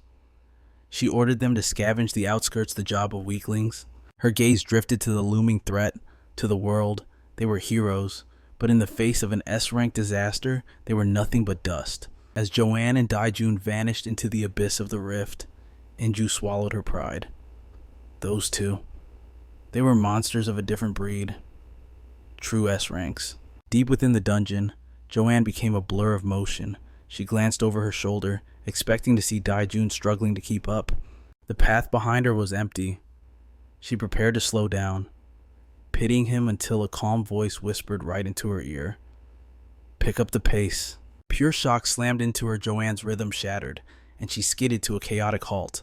Daejun paused beside her, tilting his head with innocent confusion. Why stop now? Her mind raced faster than her feet ever could. Impossible. She was South Korea's second fastest speedster. How did he bridge that gap? He looked at her with bored eyes. You were running like you wanted to lose me. And yet, is this really your top speed? Disappointing. Heat rushed to Joanne's cheeks. Indignation flared. I never said I was trying to run away, she stammered, flustered by his casual dominance. Daejun ignored her outburst, his gaze locking onto a distant peak, that ominous energy. What lives there? Joanne followed his eyes. The Rift Lord's throne. Seeing his blank expression, she sighed. Don't tell me you don't know that is the domain of Cassarion, a 20-meter nightmare of scales and death. Her expression darkened, turning deadly serious. Don't even entertain the thought. That beast is a calamity. It demands a sacrifice of at least 3 S-rank heroes just to stand a chance. Daijun's eyes didn't waver. Does it hold the transcendent grade core, the one above S-rank? Yes, Joanne admitted, her voice trembling slightly. The imaginary grade magic stone, a power that borders on the divine. But he wasn't listening to the danger. He was listening to the call of power. Without a word, Daijun began his march toward the peak. Panic seized her heart. Joanne lunged after him. Are you insane? That's a suicide mission. I brought you here to scout, not to die. Her warnings fell on deaf ears. In a flash, Daijun vanished, sprinting straight into the jaws of hell. Terror gripped her. He was walking into a massacre, and she was helpless to stop it. Cursing her luck, she gritted her teeth. Damn it all. She forced her legs to move, chasing the madman, but when she finally crested the summit, the world stopped. Joanne's eyes widened to the size of saucers. Her brain refused to process the scene. Cassarion the Sky Terror, a monster that once humiliated Park Hall, the nation's celebrated hero. History remembered that bloodbath well. Park Hall had led an army of 30 elite A-ranks against this beast. It was a slaughter. The A-ranks were erased from existence. Park Hall had crawled away, barely clinging to life. Vengeance took an even greater toll. He returned with another S-rank titan and 200 elite warriors. The battle had raged for hours. They drowned the beast in binding spells, desperate just to land a single scratch. Yet even then, the dragon broke their chains like spider webs. Victory came, but it tasted of ash. The raid team was decimated. Rivers of blood flowed that day. 3 years later, the Sweet Life Guild was still crippled by the loss, and yet, here stood Daijun, calm, unscathed, harvesting the core as if picking a flower. He didn't even look at her. You didn't lift a finger, so don't expect a share of the loot. Anger flared in her chest, but it was quickly extinguished by awe. One blow. He had ended a calamity with a single strike. Who was she to argue with a god? The imaginary stone pulsed in his hand before disappearing into his inventory. I'm done here, he stated coldly. Your escort services are no longer required. As he turned to leave, desperation made her speak. Wait, what about the corpse, the claws, the scales? They're worth a fortune. Daijun paused, glancing back with a scoff. Scraps, not worth the inventory space. Joanne was speechless. He continued his descent. I'd rather spend my time hunting more cores. Efficiency is key. If you want the garbage, take it. Consider it your tip for showing me the way. Silence stretched between them. She looked at the carcass of a creature that killed hundreds. I don't need your pity, she whispered to the wind. Back at the base camp, the atmosphere was heavy. Joanne's team stood frozen, staring at the mountain of backpacks before them. Daijun had returned, and his bags were bursting at the seams with high-grade mana stones. Is this real? A team member stammered, rubbing his eyes. Inju's composure cracked. This haul, it would take a full squad 3 days of non-stop hunting to gather this much.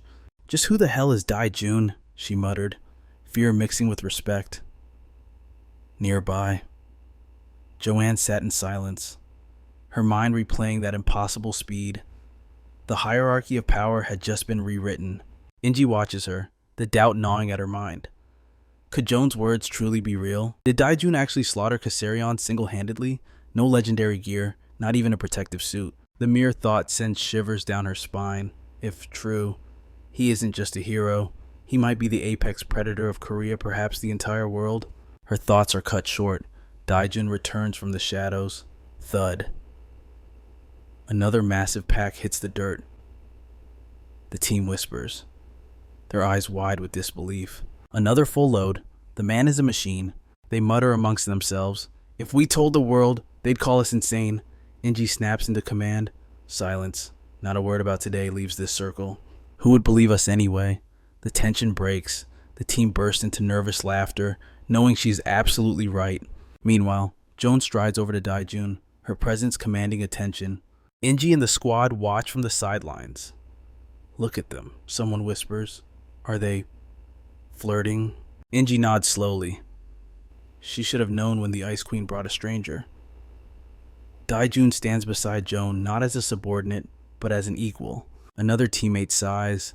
They look like a visual power couple. It's perfect. But Inji narrows her eyes. She studies them closer. Something feels wrong. That isn't the air of romance. It's dominance. Daijun speaks bluntly, his tone bordering on rough. Inji is floored. Who on earth dares to speak to Joan like that and live? Suddenly, the conversation ends. Daijun shoves his loot into Joan's arms and turns his back. He walks away without a single goodbye. Inji rushes to Joan's side, eyeing the abandoned backpack. He just left it. Joan smiles, a rare flush on her cheeks. He said fame is a hassle. If news gets out, he becomes a star overnight. He wants me to handle the glory quietly. Inji stands there, stunned. Just what kind of monster is he? Joan stays silent, smiling to herself. She is wondering the exact same thing. What kind of man is Daijun? The scene cuts to a high-tech oval facility. Bam, someone is punishing a heavy bag with lethal force. It is Hyol, Guildmaster of Sweet Life, S-rank hero, a titan of the association. Sweat pours down his face. He is pushing his body to the absolute limit. His assistant watches nervously. Master, you look exhausted. He tries to soothe the beast. Calm your spirit. Remember the old saying? The frog that crouches the longest jumps the farthest. Endure this humiliation now, the assistant urges, and your legend will only grow greater. Hyol pauses. You are right. This is the only way.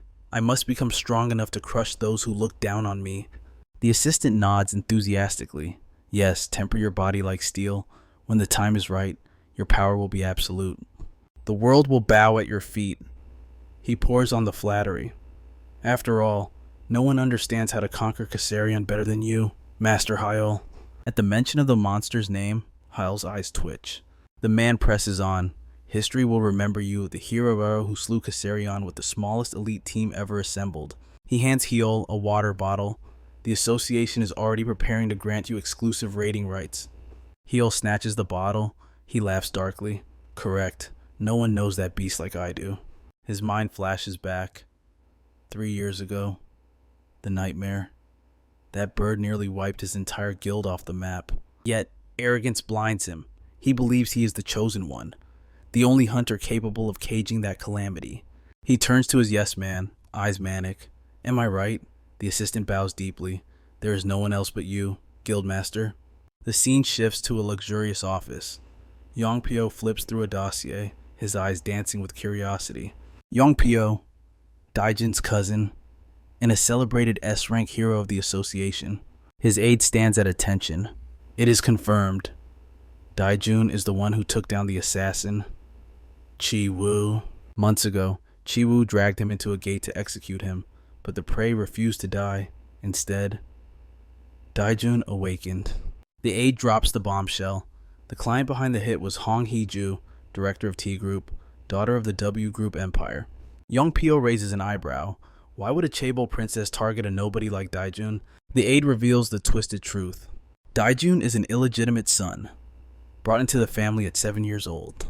But 6 years ago, once the true heir was born, he was discarded like trash. Yongpyo bursts into laughter.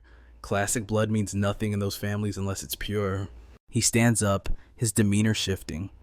Tell me, how much was Chi-Woo paid for the head of my dear cousin? The aide replies, 3 billion won. Yongpyo lets out a cold scoff, asking if that is truly the extent of the damage. Gripping a hockey stick tight, he questions if Chi-Woo has really been reduced to a complete wreck after his clash with Daejun. The assistant trembles as he confirms the grim reality. Chi-Woo didn't just lose a fight. He was dismantled. Brutally beaten, suffering severe burns, and blinded he is finished. Hearing this, a dark smirk twists onto Yongpyo's face as he mutters that Daejun is more ruthless than he imagined. But the report isn't over. The assistant reveals a shocking detail. Ji-eun was also spotted at the scene of the incident. Because of this, rumors are spreading like wildfire that she actually assisted Daejun. The mere suggestion sends Yongpyo into a blind rage.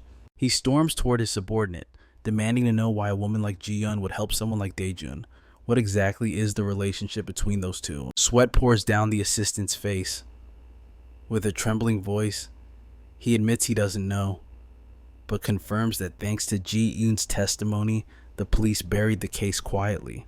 Furious, Yongpyo screams at him to launch an immediate investigation. He needs to know every single connection that binds Ji-eun and Daejun together. Yongpyo narrows his eyes, his mind racing. If there is no personal relationship, then they must have made a deal, and he intends to find out exactly what that deal was.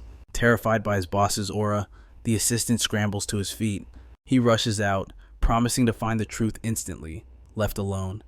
Yongpyo's fury boils over. He snaps the hockey stick in half like a twig and hurls it to the floor. But then, a thought strikes him. Sooner or later, Heeju's faction will have no choice but to come to him, begging him to finish the job they failed to complete. He pauses, calculating the odds. A sinister realization dawns on him.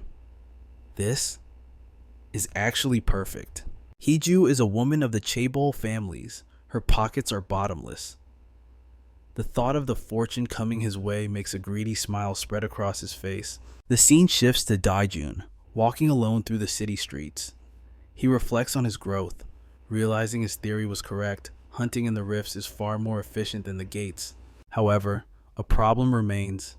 Does this mean he will be forced to rely on Ji-eun every time he needs to enter or exit a rift zone? His mind drifts back to the conversation they shared in the silence of the rift. Ji-eun had warned him, if she sold the Caesarian Mana Stone now, the world would ask questions. Who killed it? Can they prove their power? The scrutiny would be endless. The media vultures would hunt her day and night to protect them both. She decided to keep the legendary stone in storage for the time being. She looked Daejun in the eye, telling him that if fame was his goal, she wouldn't stop him. She left the choice in his hands. In response, Daejun gave his answer without words. He simply handed her the bag, placing his absolute trust in her judgment. Back in the present, Daejun arrives at the new safe house arranged by Chang Seop. He tells himself he needs an independent way to access the rifts, but for tonight, he needs rest. But the moment he reaches for the door, he freezes. The entrance is cluttered with unfamiliar shoes. Inside, his younger sister spins around, relief washing over her face. The house is swarming with strangers. She rushes into his arms, hugging him as if her life depends on it. Confusion clouds Daejun's eyes as he scans the room, demanding to know who these people are. A brown-haired man steps forward, flashing an ID. He introduces himself as Prosecutor Park from the Seoul District Office.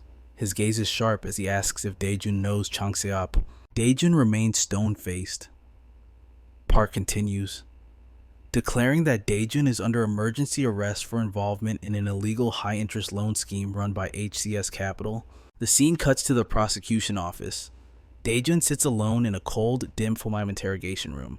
Suddenly, his heightened senses flare. He hears footsteps approaching and a voice speaking in hushed tones on a phone outside the door. The man assures the caller not to worry. He claims that both Chang Seop and Daejun are being quite obedient and the situation is under control. It is Prosecutor Park. He thanks the mysterious caller for taking such good care of his daughter, who is currently studying overseas. Before hanging up, he makes sure to send his deepest regards to someone named Hong.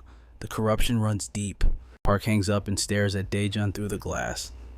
He mutters with self-righteous arrogance that he became a prosecutor to separate society's trash from the decent people. He strides into the room and slams a file onto the metal table, signaling the start of the interrogation. His voice is cold as ice. He demands to know what Daejun has been doing, stating that the charges on this paper alone are enough to rot in prison for 10 years. Park slides a document forward, claiming he has already squeezed enough evidence out of Chang Seop to bring the entire operation crashing down. Daejun glances at the file but says nothing. His silence infuriates Park, who slams his hand down, shouting and asking if Daejun thinks this is a bluff. Calmly, Daejun looks up and speaks. Is all of this Heeju's doing? The question catches Park off guard, and for a split second, the prosecutor tries to play dumb. But Daejun reads the micro-expressions on his face instantly. It confirms everything Chang Seop's faction has already been purged. Daejun had come quietly, hoping to resolve this without escalating the situation, but now, he realizes the threat extends to his family. Park steps closer, his voice dropping to a growl, asking where a thug like him heard that name. Wearing a menacing expression, Park sneers. Do you think Korean prosecutors are pushovers? He declares that Daejun's life is effectively over. In that moment, the atmosphere shifts. Daejun glares at Park, and pure killing intent floods the room. The look in his eyes is not human, it is the gaze of a predator. Park breaks out in a cold sweat, terrified, yet relying on his authority. He raises his hand to slap Daejun, but suddenly, the door bursts open. Another prosecutor calls Park outside urgently. Park steps out, shaking off the fear, and is immediately handed a new report. Prosecutor Park stares at the monitor, his eyes bulging in utter disbelief. He slams his hand down, demanding to know if the artifact is malfunctioning. His subordinate shakes his head, trembling slightly. He checked it twice. The mana measurement equipment is operating perfectly. Park glares at the screen, his mind unable to process the data. The hero detector displays its verdict in cold, hard text. Dojun is listed as a civilian, an ordinary, powerless human. It defies all logic as they stare at the impossible result. The assistant prosecutor wipes sweat from his brow. Admitting his confusion, he suggests the initial reports of Dojun's awakening might have been a mistake from the start. But Park clenches his jaw. He knows that is a lie. That intel came straight from the top from the T group itself. Paranoia sets in. He begins to doubt Dojun's true nature, especially since this man knows the name of the high-ranking Hong Hee-ju. Meanwhile, inside the interrogation room, Dojun lets out a weary sigh. He finally understands why the Korean prosecution is the laughingstock of the nation. A dark impulse rises within him. He seriously considers crushing this entire building to dust, grabbing his grandmother and Yoon Young, and disappearing to a sanctuary where no one can find them. Just as his killing intent begins to leak out, the door swings open. Joanne steps in, her sharp eyes scanning him. She asks what he's plotting. Dojun answers with chilling honesty. I was just deciding whether to burn it all down. Joanne's expression hardens. She warns him not to be reckless. She acknowledges his rage, but her voice drops to a serious whisper. If he unleashes his power here, the situation will spiral beyond repair. Dojun raises an eyebrow, asking if she intends to save him. Joanne shakes her head, her demeanor cool and professional. It is not out of charity. She simply knows he is innocent. And because he is being framed by corrupt officials, she has no choice but to intervene to balance the scales of justice. Dojun lets out a faint, amused chuckle. Joanne leans in closer, her voice barely audible. She warns him that the Hero Association is about to launch a full investigation into his background. They are already scrutinizing his forged hunter license and the strange anomalies recorded inside the Mappo Rift. Yet, the threat of the association means nothing to him. Dojun's eyes narrow as he asks about his family. Joanne snaps back, her composure cracking. Do I look like your secretary? Why should I be the one babysitting your relatives? Dojun says nothing. He simply stares at her with an intensity that pierces her soul. Unable to withstand his gaze, Joanne turns on her heel and marches toward the exit. As she grabs the handle, she mutters softly without looking back. Your family is safe. No one has touched them. Hearing those words, a genuine smile touches Dojun's lips. He thanks her, promising that he'll remember this debt. Joanne hides her satisfaction and tells him to endure this humiliation a little longer. She vows to resolve this mess with lightning speed. And she keeps her word. Joanne's method wasn't just about proving innocence, it was a counter-offensive. She ruthlessly exposed Prosecutor Park's history of bribery and back-alley deals, leading to his immediate disgrace and dismissal from the force. With the corruption purged, a fair investigation confirmed the truth. Dojun had no connection to the incident. He was cleared of the major charges. However, the law is the law. Dojun couldn't escape the penalty for operating with an unauthorized hero license. But thanks to Joanne's brilliant defense, he avoided prison and walked away with mere probation. Later, as they sit in her car, the radio interrupts the silence. A breaking news report floods the speakers.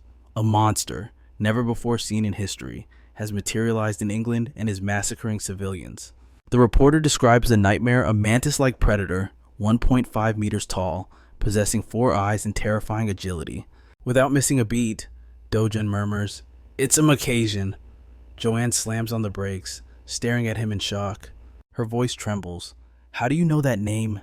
It is a newly discovered species. Only the highest echelons of the association possess that classified intelligence. Dojun remains calm.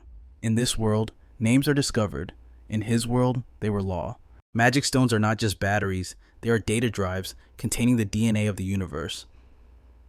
By analyzing the mana patterns, one can decode the creature's true name and origin. On modern Earth, scientists use technology to decipher this code. But in the ruined world the hellscape Dojun returned from, they used ancient magic. If the monsters are the same, the knowledge remains absolute. Dojun glances at Joanne. The Macassian is weak to the fluid of red flower ants. Joanne looks completely lost. He sighs and explains the biology of the beast.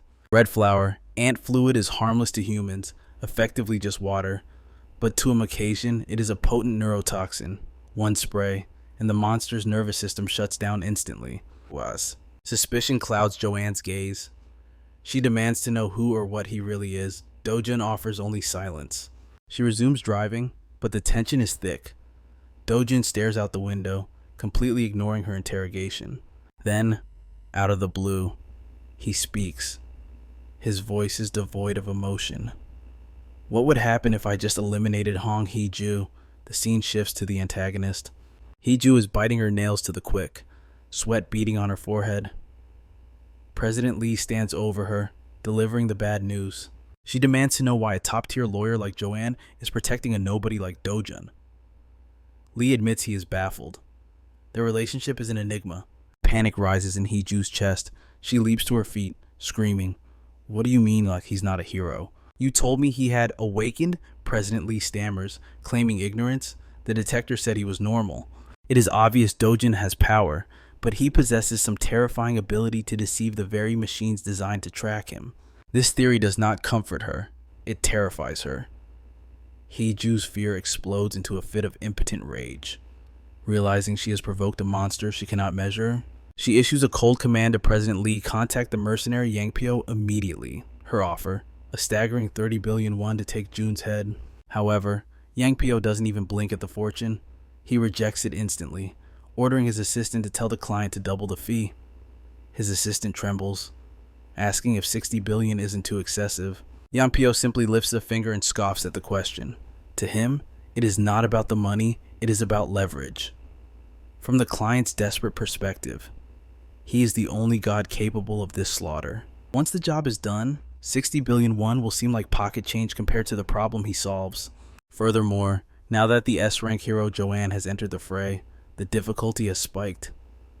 The assistant nods nervously, acknowledging that Joanne is indeed a dangerous variable. But before the words fully leave his mouth, Yang Pyo slams his foot onto the table. He storms toward his subordinate, his aura flaring with rage. He demands to know if his assistant is blind. Does he truly believe all S-class hunters stand on the same level? Yang Pyo declares with absolute arrogance that he could crush a mere player like Joanne in less than 20 minutes. Terrified by the killing intent, the assistant quickly bows and agrees. His rage instantly shifts to a dark laugh as he asks for the status of the association's response. The assistant reports that due to complications in the United Kingdom, the budget is locked and cannot be increased. Furthermore, the Hero Association has publicly announced they are handpicking a specific hero for the dispatch, stalling for time. Yang Pyo clicks his tongue in annoyance. The association's incompetence is making it difficult for him to even decline the mission with dignity. He sneers, calling them worse than common street thugs, and demands to know his departure schedule. The assistant informs him they leave in 3 days, sharing a joint flight with a top-tier hero from Japan. Hearing the destination is Japan, a smirk crosses Yang Pyo's face. He was planning to pay a visit to Takashi anyway. This works out perfectly. His mind then shifts to the target, the Macasians, a newly discovered species of monster with no known weakness. Yang Pyo chuckles darkly. If he is the one to uncover their fatal flaw, his fame will eclipse the gods themselves. Meanwhile, in Cambridge, the United Kingdom, hell has broken loose. Civilians scream in terror as the Macasian horde overruns the city. Heroes flood the streets, desperate to stem the tide of destruction. A monster charges, claws tearing through the air. The heroes barely dodge, scrambling to lock into their strongest defensive formation. Steel clashes against hide in a frantic symphony. After a grueling struggle, they finally manage to slay just one of the beasts. But there is no time to celebrate.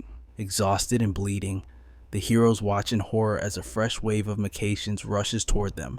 The British heroes pour every ounce of mana they have into the defense, but fighting an enemy with unknown stats is a losing battle. They are being slaughtered.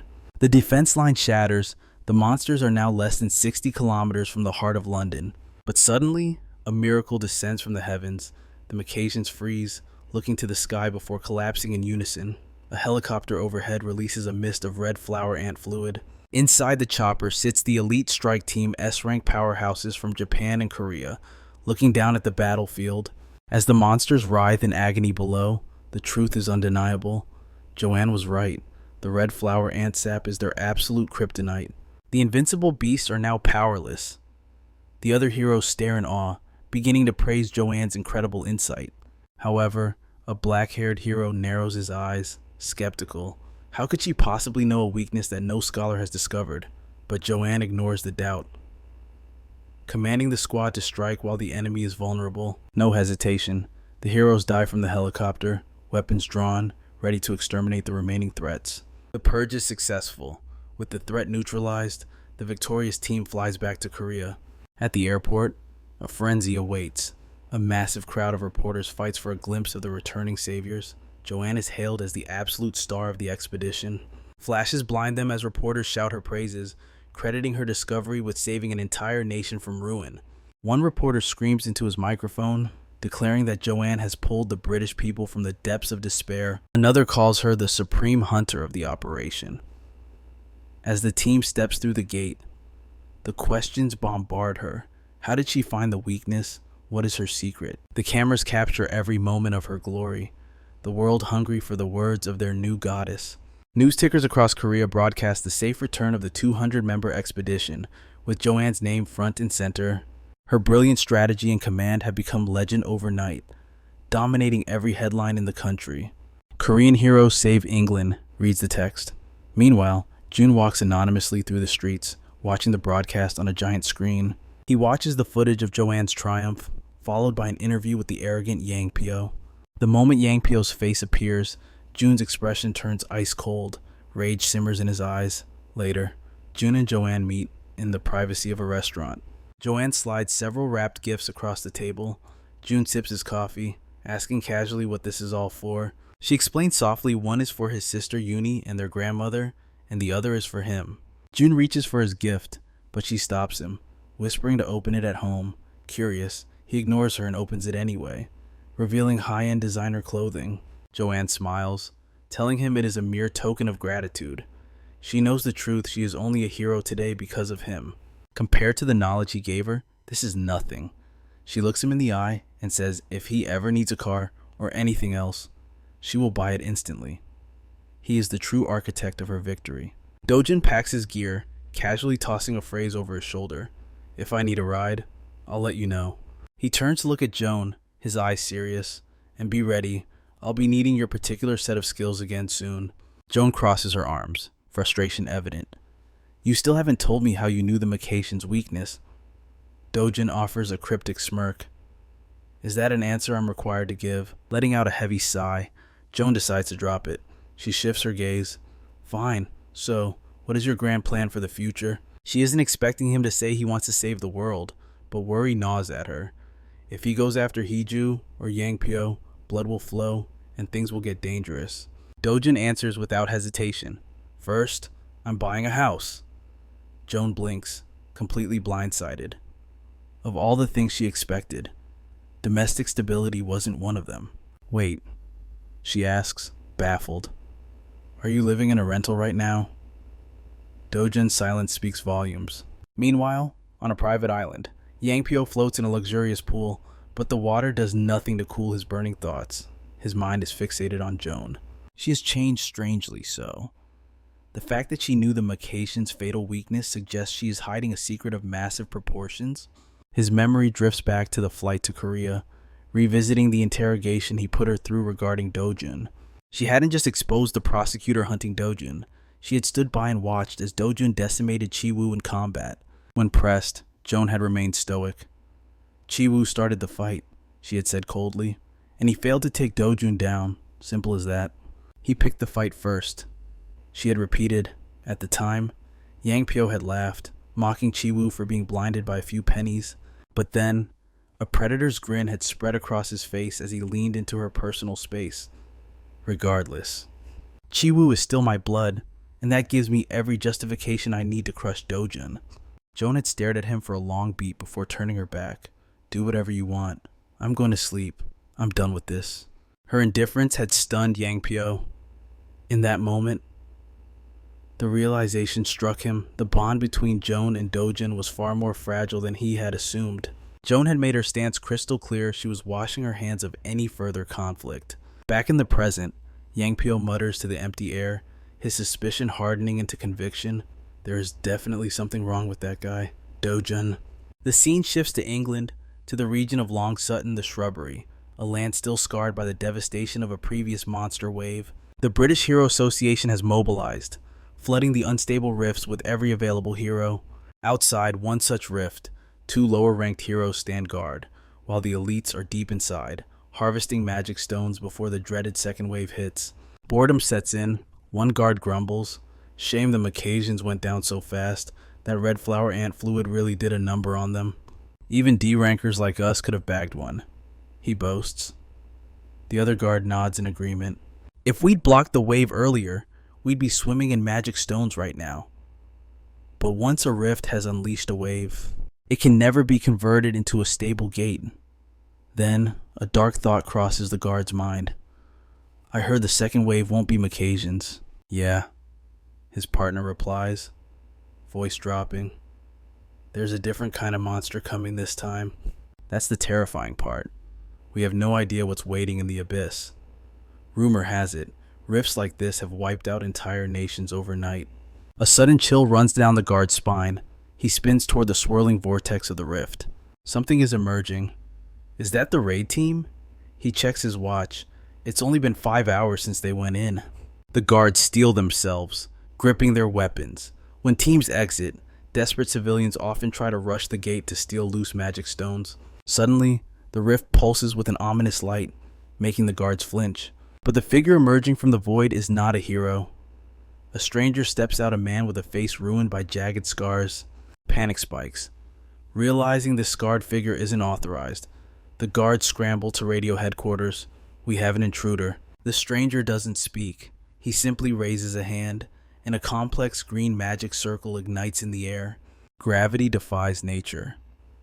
The magic circle hoists the guards off the ground, binding them in invisible chains as the man walks calmly beneath them.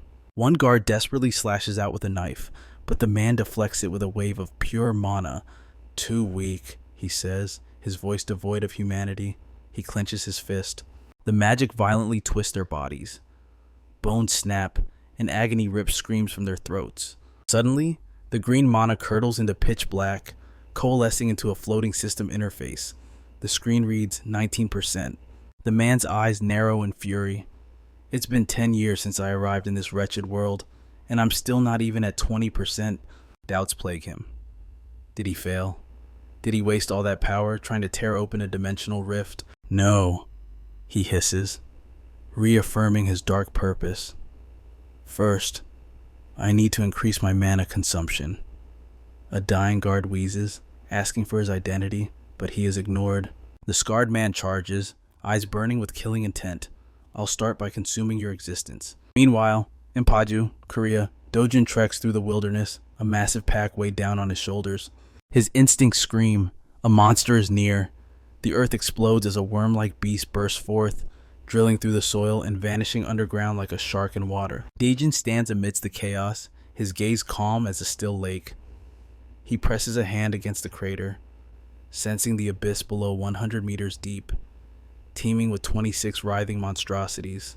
A cruel glint flashes in his eyes. Dejin summons the destructive force of a fireball. Let's see who survives this. With a flick of his wrist, he sends the blazing sphere plunging into the dark void. Boom! The earth trembles as hellfire erupts from the subterranean tunnels, a volcanic geyser forcing the screeching beast to the surface. Charred remains scatter, but the strongest survive the inferno. Seeing their resilience, a faint, satisfied smile plays on Dejin's lips. Meanwhile, in the shadows of a high-security facility, the elite gather. A white-haired patriarch breaks the silence, his voice heavy with authority. Tell me, what is the nature of this Dejin? Minhonki adjusts his glasses, the light reflecting off the lenses. He is complicated. A wild card who insists he is a hero. This is Minhonki, the deputy director of the Korea Hero Association, a man who knows too much. The white-haired president narrows his eyes. Did you not say his power broke the hero meter? Honky shakes his head slowly. Dejun never confirmed the limits of his strength. Park Daniel, the vice president, slams his fist on the table. The arrogance. He refuses to answer the association's summons. He is nothing but an impertinent brat. Honky raises a finger, cutting through the tension. There is one more critical detail. The president gestures for him to speak. Honky drops the bombshell. He claims this entire nightmare began with Chi-Woo's betrayal. The scene shifts back to the battlefield. Steel clashes with scales as Daejun dances through the horde of worm monsters. Honky's voice echoes over the violence. He awakened from the brink of death in the raid. He crushed Chi-Woo. And then he cleared the Mappo Rift. Completely alone. Daejun snaps his fingers. Another fireball explodes. Monsters are reduced to ash in an instant. Honky's voice trembles slightly. His methods are brutal, excessive, but one fact is undeniable: his power is absolute. The white-haired president leans back, eyes gleaming with interest. A wild stallion, impossible to tame, yet possessing the strength of an army. There's more, Honky adds. He demanded an immediate hero license. He bypassed all testing, claiming he had a guarantor. The atmosphere tightens. A guarantor, the president asks. Who would vouch for such a madman? Honky drops the name like a heavy stone. S-rank hero. Join. The room freezes in stunned silence. On the battlefield, the last monster falls with a wet thud. Daejun pulls out a gleaming card. It is official. He is now Korea's 8th S-rank hero. A breath of relief escapes him. The smile returns. With this license, the hunting grounds are finally open. No rules, no restrictions. Back in the war room, the president lets out a low chuckle. So, he marched straight into the Power Rift the moment the ink was dry. He wastes no time. Honky nods, clearly respecting the audacity. His decisiveness is terrifying. Daniel leaps from his seat, veins bulging. He entered a second-degree rift alone, without a guild, without a healer. Is he suicidal? Daniel screams. The white-haired president says nothing, simply turning his gaze toward Daniel. The air grows heavy with killing intent. Cold sweat pours down Daniel's face. He shrinks back, stammering. If he returns alive, we must reveal him to the world. He is the 8th star of Korea. We cannot hide a son. Honky interjects, the voice of reason. Proceed with caution. A man like Daejun may not desire the spotlight. We need his consent. Daniel counters, desperate to regain face. The world is in chaos. The people need a symbol. A new S-rank hero is the hope they crave. He turns to the absolute authority in the room. President, do you not agree? The president remains silent, weighing destiny in his hands. Then he stands. I see your logic. A pause. I will meet this Daejun myself. Daejun weaves through the battlefield, turning the massacre into a training session. Every strike tests a new theory. One blow, multiple kills, the dust settles around his silhouette, but amidst the victory, Daejun realizes a fatal flaw. My mana consumption is insane. He frowns, looking at his bare hands. I can't keep this up. I need a weapon. The Gazin Hero complex. Inside a workshop, a brown-haired clerk is glued to his phone, oblivious to the world. The door chimes. Enter Daejun. The clerk doesn't even look up. Name, do you have a reservation? Daejun offers no reply. He strides to the counter and slams a heavy bag down. I have materials. Craft me a weapon worthy of them. The clerk sighs, eyes still on his game. Look, pal, no reservation, no service. Read the sign. Get out. The clerk sneers. Try the shop next door. We're exclusive. Daejun's eyes narrow. He knows the truth. The fully booked schedule is a lie. This is just laziness. The clerk finally looks up, meeting Daejun's gaze with arrogance. Are you deaf? We are busy. We don't have time for walk-ins. Go away. He waves the hand dismissively. There are plenty of other smiths who want your scraps. Snap. Daejun's hand shoots out, seizing the man by the collar. The clerk gasps, feet dangling off the ground. The phone clatters to the counter. Terror fills the clerk's eyes. You're just the son, aren't you? Daejun's voice is low and dangerous. Call your father, now. Dogen stands firm, explaining that he sought out this specific workshop for one reason only. Rumors claimed it was the absolute pinnacle of craftsmanship. Sensing the gravity of the situation, the apprentice rushes to summon his father, announcing that a customer of significant importance demands an audience. Moments later, the legendary weaponsmith, Cho Kwan, emerges from the heat of the forge, his eyes narrowing as he asks who dared to recommend his shop. When Dogen drops the name Jian, silence descends upon the room, stunning both the master and his son. Cho Kwan leans in, disbelief written on his face, asking if the Steel Witch herself truly sent him. Without a word, Dojan unzips his bag and retrieves the raw materials, and the moment Cho Kwon sees them, his master's instinct screams. He snatches the items from the counter, his hands trembling with visible shock and excitement. His son stares in confusion, but Cho Kwon reveals the terrifying truth. These are the fangs of a giant black killer, a legendary beast he has not laid eyes on in decades. Realizing that Dojan is no ordinary customer, Cho Kwon agrees to the commission. Dojan's request is specific. He demands a single, long, sleek blade. However, the master smith shakes his head. He warns that with non-metallic biological materials, stretching the blade too far would compromise its structural integrity. Instead, Cho Kwon proposes a safer alternative, forging two medium-sized dual blades to maintain balance. Dojan's expression turns cold. He scoffs, asking if the great master is admitting to a lack of skill, a comment that strikes a heavy blow to the smith's pride. He insists on fusion one long blade, or nothing. He further explains his condition. The weapon must be optimized for absolute maximum mana absorption. Rage explodes from the son. He shouts in disbelief, accusing Dojan of spitting on their honor. He defends his father, declaring that every weapon from this forge boasts at least grade 3 mana absorption. Dojan falls silent. He simply reaches out and grabs a finished sword from a nearby rack. He inspects the blade, estimating it to be merely grade 5 trash. Then, he begins to channel his overwhelming mana into the steel, gripping it with crushing force. Cho Kwon and his son watch in horror as the steel groans and then shatters into dust. Dojan tosses the hilt aside, coldly stating that if they intend to forge such garbage, they should quit right now. The master smith's ego is bruised, but he swallows the insult, his eyes burning with a newfound challenge. The scene shifts to the chaotic depths of a rift. A monstrous orc warrior with glowing crimson eyes is tearing through the landscape.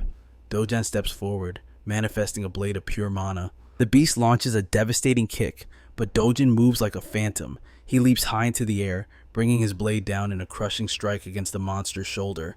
The orc roars in agony, its bloodlust spiking as it enters a berserk state. It rips a massive tree from the earth to use as a club, but Dojan's mana blade slices through the timber like butter.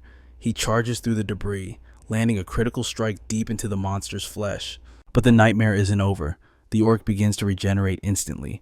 Seeing this, Dojan vanishes, reappearing behind the beast to deliver a swift mana slash before incinerating it with a high-tier fire spell. The battle ends, but Dojan is gasping for air. Maintaining the mana blade is taking a heavy toll, and he struggles to keep the unstable form efficiently manifest. He opens his inventory, retrieving a specialized containment unit to harvest the essence from the fallen beast. He looks at his fading mana blade with gratitude. It was only thanks to this power that he could defeat a regenerating monster of the Cyclops lineage. Under the cover of night, Dojan returns to the workshop. He hands the container to the brown-haired apprentice, who trembles as he asks what could possibly be inside. Dojan offers no explanation, simply ordering the boy to deliver a message to his father immediately. He declares that with this catalyst, connecting the two black killer fangs will be child's play. The apprentice, bewildered, screams after him, asking again what is in the jar. Ignoring the shouts, Dojan slings his bag over his shoulder and walks into the darkness, leaving the mystery behind. As he steps out, Dojan calculates his next move. He has the base materials, but to achieve the perfect mana absorption he desires, one final ingredient is missing, and it exists in only one place on Earth. The atmosphere shifts to a bright, sun-drenched swimming pool where civilians are enjoying a peaceful afternoon. Jean lies by the water, looking effortless, until her phone buzzes. Seeing Dojan's name, she picks up, trying to sound casual as she asks for the reason behind his call. After hanging up, Jean leans back, soaking in the view, while her friend Inji sits beside her, sipping a cold drink. Jean turns to her friend, asking if the association has finalized the decision to deploy a hero team to Brazil. Inji nods solemnly, confirming that the Brazilian government and the Hunter Association have formed a coalition to purge the massive rift zones threatening the region. She warns that the monsters in Brazil are notoriously savage, but the drop rate for mana stones is incredibly high. With the pay being lucrative, her guild has already signed up for the expedition. Inji flashes a smile, inviting Jian to join the raid, and slyly suggests she bring Dojan along as her +1. Jian becomes visibly flustered, which prompts Inji to bring up the rumors circulating in the underground that Dojin is secretly the 8th S-rank hero? Jian hesitates, her eyes shifting away as she murmurs that she isn't entirely sure of the truth. Inji narrows her eyes playfully, teasing Jian about the other rumor that she and Dojin are more than just friends. Jian panics, her voice rising anxiously as she demands an explanation. Laughing at her friend's adorable reaction, Inji hugs her tight, revealing she saw the two of them sweetly sharing a dessert together, looking like a perfect couple. Jian's face turns bright red. She stammers, trying to invent an excuse, but finally crumbles and admits she will try to ask Dojin about the trip. Inji cheers, but Jian quickly lowers expectations, warning that she has no idea if a man like him would agree to come. Meanwhile, back at the forge, the atmosphere is electric. Chokwon stares at the anvil in absolute disbelief, wondering how a young man could possess such ancient knowledge. He pours the Cyclops fluid Dojin provided, and the impossible happens. The non-metallic materials begin to fuse and meld together, bonding as if they were molten steel. Chokwon marveled at the materials, wondering if Dojin truly understood the potential of the Cyclops' remains. Just then, the shop door opened. Dojin stood there, radiating confidence and wearing a subtle smile. Chokwon promised to forge the blade to the specifications, estimating a massive length of 180 centimeters. Dojin commanded that the sword be crafted as a heavy two-handed greatsword. However, he required a modification. It had to be balanced for one-handed use, with a specific weight of exactly 5 kilograms. The blacksmith was taken aback by Dojin's sudden shift in tone. He had dismissed him as a mere thug, but now he sensed a refined dignity beneath the surface. As Chokwon gazed at the rare materials, a realization struck him. This weapon was not just a tool, it was a masterpiece in the making. He cautioned Dojin, warning that 5 kilograms was absurdly heavy for a one-handed swing. This wasn't a blade for a single strike, it was meant for continuous, brutal combat. But Dojin remained unyielding. He insisted on the weight, his eyes gleaming with certainty. He then demanded the completion timeline. Chokwon estimated a deadline of at least 1 month. Dojin paused, questioning if a mere grade 7 weapon could withstand the full force of his power. Deciding he had no choice, he told the blacksmith to focus solely on shaping the form for now. As for the mana absorption capabilities, Dojin declared that could wait. He would personally hunt down the necessary materials later. Chokwon stood frozen in shock, wondering if this man could truly acquire such legendary materials. Days later, in the city center, Jian surprised Dojin with a gift, a brand new luxury car. Dojin thanked her, but Jian brushed it off casually. With a teasing glint in her eye, she asked a question.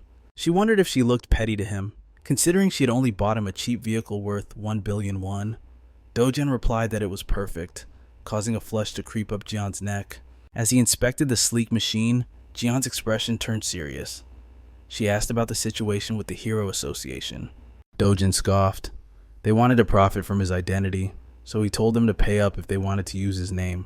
Jian countered, mentioning that the association president was already pulling strings to help him. Dojin pulled the car door open, his voice cold. That was exactly why the negotiations had collapsed. He would not be owned. Jian pleaded with him to cooperate, reminding him that she was his guarantor and on the line too. Dojin simply slammed the door shut, offering no reply. Sighing, Jian climbed into the passenger seat. She mentioned that the association was in chaos preparing for the major operation in Brazil. She clicked her seatbelt, murmuring that once the dust settled, they might try to approach the president again. Dojin's interest piqued. He asked if the rumors were true. Were they really deploying to Brazil? Jian confirmed the intel. The plan was ambitious to permanently seal the chaotic rift zones, destroying the region. Suddenly, Dojin's arm brushed against hers. The contact was electric.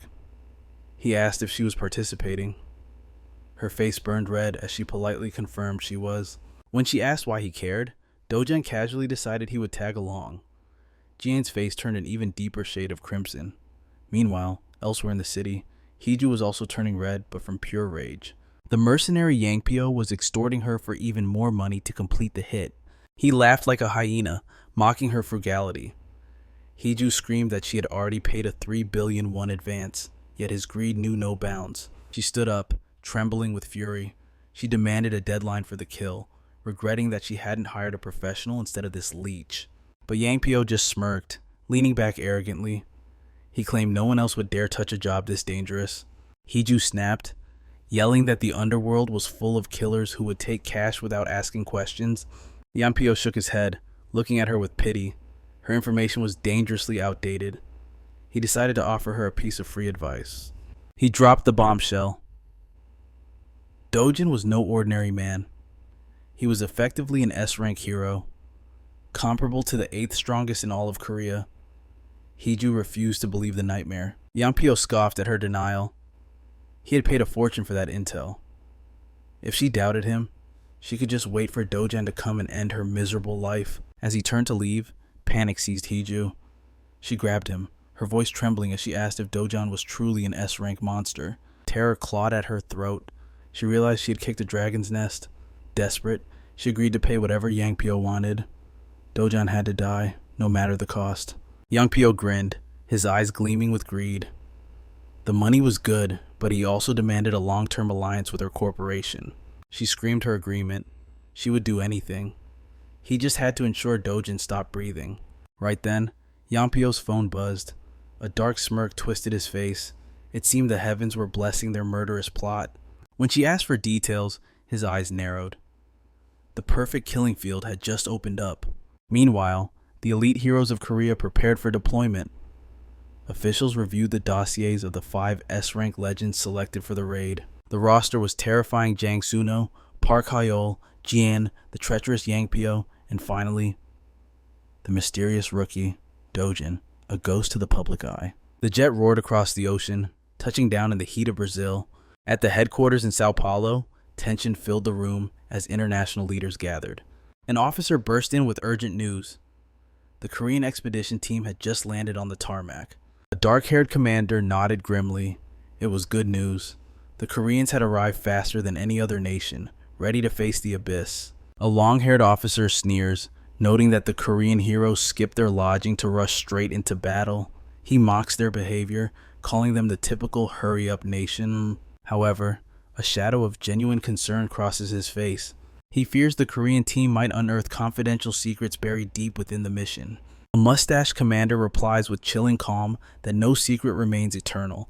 They simply need to keep a tight leash on the truth until the operation concludes. The directive is sealed with a nod. But as the mustached man exhales, his mind drifts to a tragedy, Brazil's national treasure, hero, slaughtered by an unknown entity. The black box recording revealed a nightmare. The killer wasn't a monster, but a humanoid figure. He stares into the void, haunted by the mystery of what truly transpired near the Santrum Rift. Meanwhile, the Korean delegation arrives at the Brazilian Hero Association, stepping into the tension of a situation briefing. One seat is conspicuously empty. Dojin's. Irritated, Jian fires off a text, demanding his location as the meeting commences. Dojin claims he is still mid-flight, but Jian scoffs. She saw him disembark with her own eyes. He is lying. The truth drops. He detoured straight to Santrum. Jian turns pale, realizing he has ventured alone into the deadliest rift zone on the map. Oblivious to the drama, the presiding official drones on, informing the heroes they will be deployed to their sectors only after a mandatory 2-day local adaptation period. The meeting concludes. Jian grabs her gear and hails a cab, but Yang Pyo intercepts her, confused why she's moving before the schedule begins. Her eyes are cold as she replies, there is a location she must investigate immediately. When she whispers Santrum, Yang Pyo freezes, watching her head toward the very place the association declared forbidden ground. Deep within the danger zone, near Santrum, the team intercepts Dojan. Jian demands an explanation for his reckless haste. Dojin claims he waited for them, but they were simply too sluggish. Jian fires back instantly. If he had just communicated his plans, there would have been no delay at all. Dojin sighs, the weight of the conversation boring him. Under pressure, he finally confesses his true objective. He is here to hunt the blue Crocco. Jian is baffled. Is that truly his only motivation? Dojan meets her gaze, his eyes intense. Does a hunter need any other reason? She snaps, reminding him she is 3 years his senior. He owes her the proper respect. Dojin blinks, surprised, as she points out that she's maintained polite speech this entire time, and he should do the same. While Inji chuckles at their dynamic, Jian scolds Dojan for his overly casual attitude. Nearby, a nervous hero questions their safety.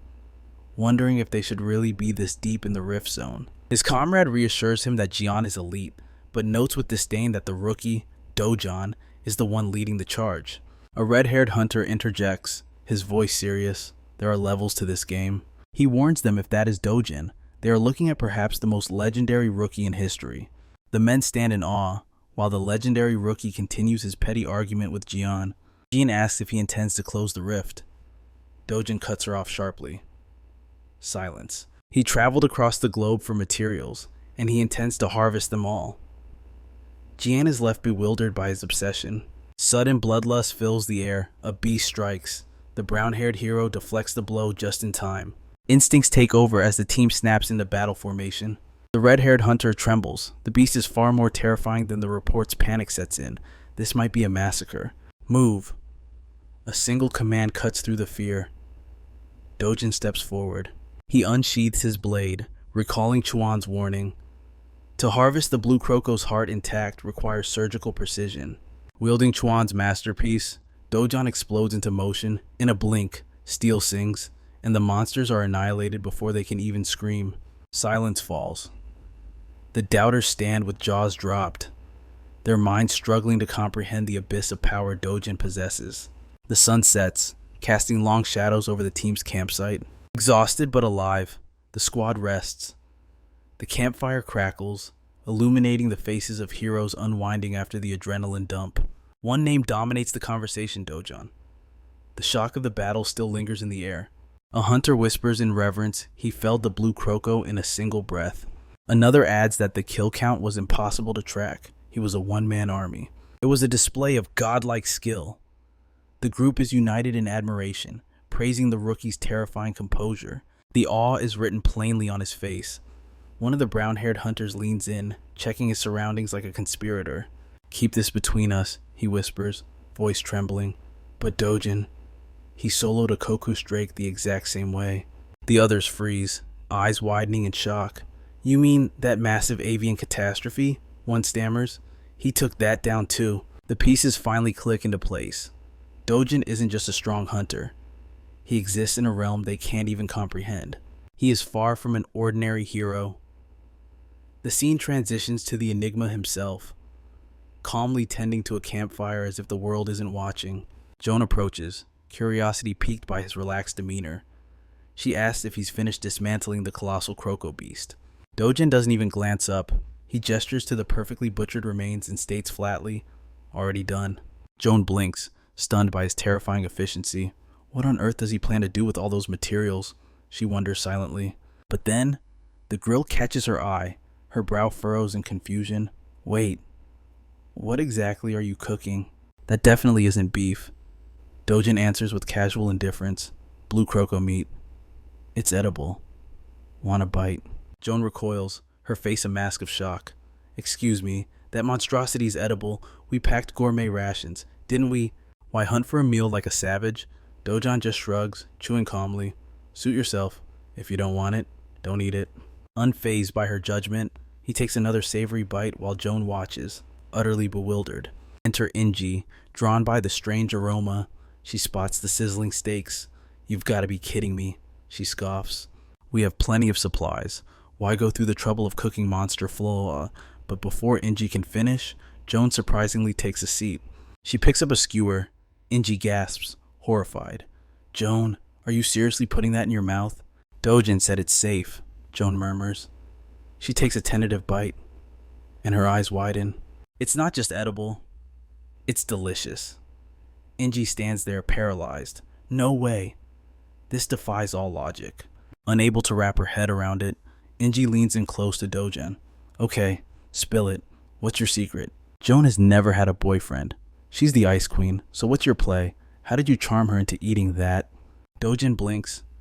The frivolous question strikes a chord, unlocking a vault of ancient memories. His mind drifts back to the Imperial Academy, to Lady Melgra of the Count's family, who once looked at him with interest.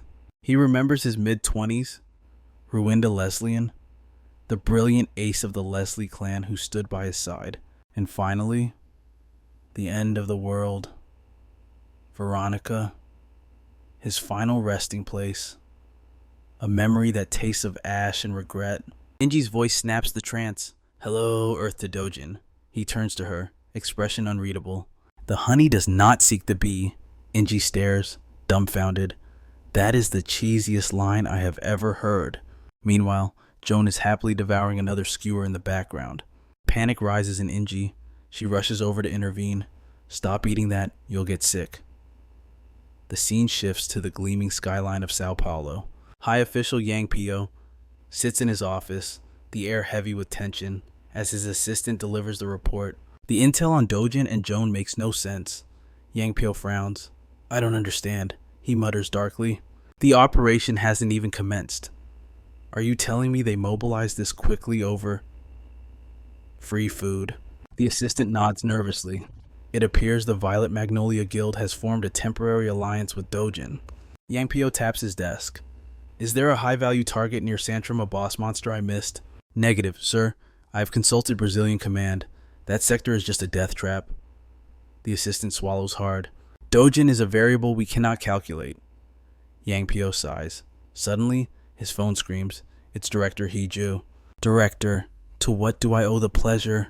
The voice on the other end is ice cold. Dojin is still breathing. When do you plan to finish the job? Yang Pio leans forward, eyes narrowing. Why the sudden pressure? Did the wind change? Director Hee-ju's tone drops an octave. His father saw the news. He knows his son is an S-rank awakener. The chairman personally ordered his retrieval. Yang Pio exhales a long, weary breath. The stakes just skyrocketed. He mutters to himself, so the T-Group chairman is making his move. This is a mess. No wonder you sound desperate. Hee-ju snaps back. This isn't a game. Yang Pio, what is your plan? Yang Pio's expression hardens into a mask of cruelty. Calm down. I've already arranged the stage. I found the perfect partner for this dance. I'll ensure the curtain falls exactly as we want. Dojin will not be returning from Brazil. Not alive. A pause.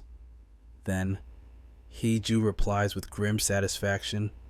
That is what I needed to hear. Yang Pio smirks. Glad we understand each other. Yang Pio killed the connection instantly. His gaze shifted to the assistant hovering in the shadows like a ghost. Contact Takashi's faction immediately, he commanded, his voice cold as ice. Understood, sir, the assistant replied, bowing with military precision. Yang Pio's eyes narrowed into dangerous slits as he studied the holographic map. Dojin has walked straight into the dead zone. He just made our job a hell of a lot easier. The scene shifts to the suffocating depths of the Brazilian rainforest. Dojan, Jian, and their squad slash their way through the ancient, tangling foliage. Jean steps into Dojan's personal space, her expression taut with worry. You realize we are marching straight into the belly of the beast, don't you? I'm aware, Dojin replies calmly. According to the Brazilian Hero Association, this is exactly where the monsters are nesting. Dojin glances at her sideways. What kind of beasts are we talking about? Jian's face darkens. Owl lynxes. She whispers grimly. Dojan's brow twitches. A lynx. So that creature exists here too. Caught off guard by his casual recognition, Jian blinks. Wait, you know about the lynx? Of course, Dojin answers, his voice devoid of fear. He doesn't even slow down, pushing deeper into the shadows, watching his arrogant back. Jian sighs, muttering to herself. I knew he would be like this. She raises her voice, desperate to reach him. I won't stop you, but for God's sake, at least take this. She shoves a small object toward him. What is this? Dojin asks. Earplugs. Jian explains urgently. If you hear the lynx's cry, your mind will shatter. Paralysis is instantaneous. The association emphasized this is a death sentence. I thought you said you knew this monster. Dojin glances at the protection but waves it off. I don't need them. Jian stares at him, her jaw dropping in sheer disbelief. You cannot underestimate a lynx, Dojin. The association marked them as catastrophe-class threats. We need extreme caution. But her pleas hit a wall of silence. Dojin simply keeps walking, treating her dire warning like background noise. The rest of the squad exchanges terrified glances, their survival instincts screaming, yet they force themselves to follow his lead. Jin refuses to give up, chasing after him. Dojin, please, just listen to me. I'm deadly serious about this. Before she can scream again, a shadow moves, high above, on a massive bough, relaxed yet radiating murderous intent, sits the predator. the lynx. The entire team freezes like statues. A suffocating silence descends upon the jungle. That's it, Jean whispers, her blood running cold. That is the lynx. Inji reacts instantly, screaming, "Everyone cover your ears now." Panic explodes. The hunters scramble, slapping hands over their ears in a desperate bid for survival. Fear chokes the air for a heartbeat.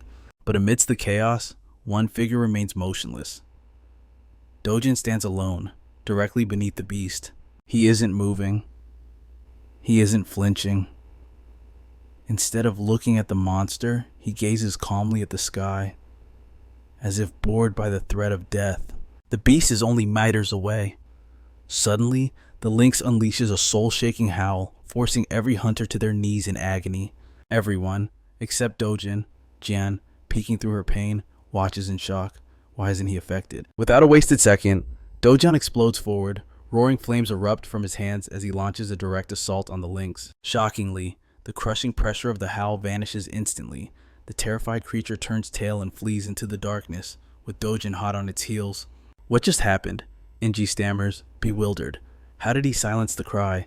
Jian and Inji scramble after him, only to skid to a halt. Their hearts stop.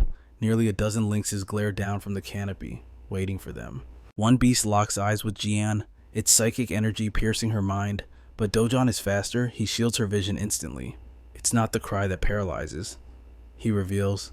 It's their eyes. The revelation strikes them like lightning. Jian and the squad immediately shut their eyes tight, trusting his command implicitly. Steel sings as Dojin draws his blade. He channels raging mana, igniting the weapon with fire magic, fusing it with the legendary refined Bandian swordsmanship. His hair dances in the rising energy, his eyes glowing with arcane power. He enters the first form, Kalad Milagro, the miracle born from a single point. A miniature sun condenses at the tip of his blade. The squad looks on in trembling awe, witnessing a technique beyond mortal understanding. Dojin unleashes the massive fireball, a cataclysm of pure destruction. Boom! The explosion rocks the jungle to its core. The hunters dive for cover as the shockwave tears through the trees. As the smoke clears, the impossible has happened. Every single lynx has been incinerated in a single breath. Jan gapes, whispering, "Impossible, huh?" But one survivor claws its way out of the ash, desperate to use its psychic power one last time. Dojin doesn't even blink. He steps forward, his blade flashing in a clean arc. Slash. The fight is over. As the beast falls, he absorbs its essence, the very power of mind control. With the threat eradicated, Dojin leads the stunned group deeper into the abyss of the forest. Inji and Jian follow, unable to look away from his back. He had faced a legion of monsters alone and emerged untouched. Whispers spread like wildfire among the team. That strength. It's unbelievable, they murmur. They begin to wonder, had he transcended humanity? Could he rival the legends Shamri Alphins or even Kane Lester? The world's strongest hero. They shake their heads, thinking they are imagining things. But fate gives them no time to rest. From the rot of the jungle floor, the undead begin to rise. The silence shatters as the pond erupts, a legion of rotting undead clawing their way to the surface. One hunter scoffs at their mindless advance, while another replies coldly, "It is the nature of the dead to be blind to their own destruction." The horde closes the distance, but Dojin steps forward with calm arrogance, obliterating the first monster with a single casual punch. Then, he blurs into motion like a streak of lightning. He decimates the entire swarm in one breath, leaving his party trembling at the sheer scale of his power. Dust settles, and the scene shifts to the quiet aftermath of the battle. Jean questions him about that unique swordsmanship, the one with the crimson sparks that devoured everything in Dojin. Surprised by her keen eye, asks why she seeks such knowledge. With a determined smile, Jian admits she wants to wield that power herself, but internally, Dojin hesitates, believing that in this peaceful era, she has no need for such a slaughtering art. He voices his doubt aloud, telling her that even if she mastered it, a time to use such a technique would likely never come. Frustration boils within Jian. She thinks to herself that there is a limit to how much she can tolerate being treated like a child. As an S-rank hero, her pride is on the line, and she insists she will find a use for it at least once before her life comes to an end. So why does he refuse? Dojin offers no answer, his gaze heavy and silent as he stares her down. Feeling rejected, Jian bitterly accepts his silence as an answer, while Inji watches the tension thick enough to cut, wondering what history lies between them. Breaking the mood, she commands the squad to prepare for exit, and a unified shout of agreement echoes through the rift. As they march out, Inji reflects with relief that thanks to Dojan's overwhelming presence, they cleared the dungeon with 0 casualties. She calculates that next time, they can set a record speed, but the moment she steps out of the gate, the sound of a heated argument catches her ear. She rushes toward the familiar voices and finds Dojin standing beside a blushing Jian, the atmosphere tense. Blocking their path is a man radiating arrogance, Ryoma Takashi, the S-rank hero and guildmaster of Taigoku. Ryoma steps into Dojan's personal space, sneering that he had plans to enjoy a private hunt with Jian today, accusing Dojan of being a nuisance. With eyes full of menace, Ryoma orders him to get lost before he loses his temper, but Dojin merely scoffs, remarking that Jian's so-called companion seems to have 0 respect for her feelings.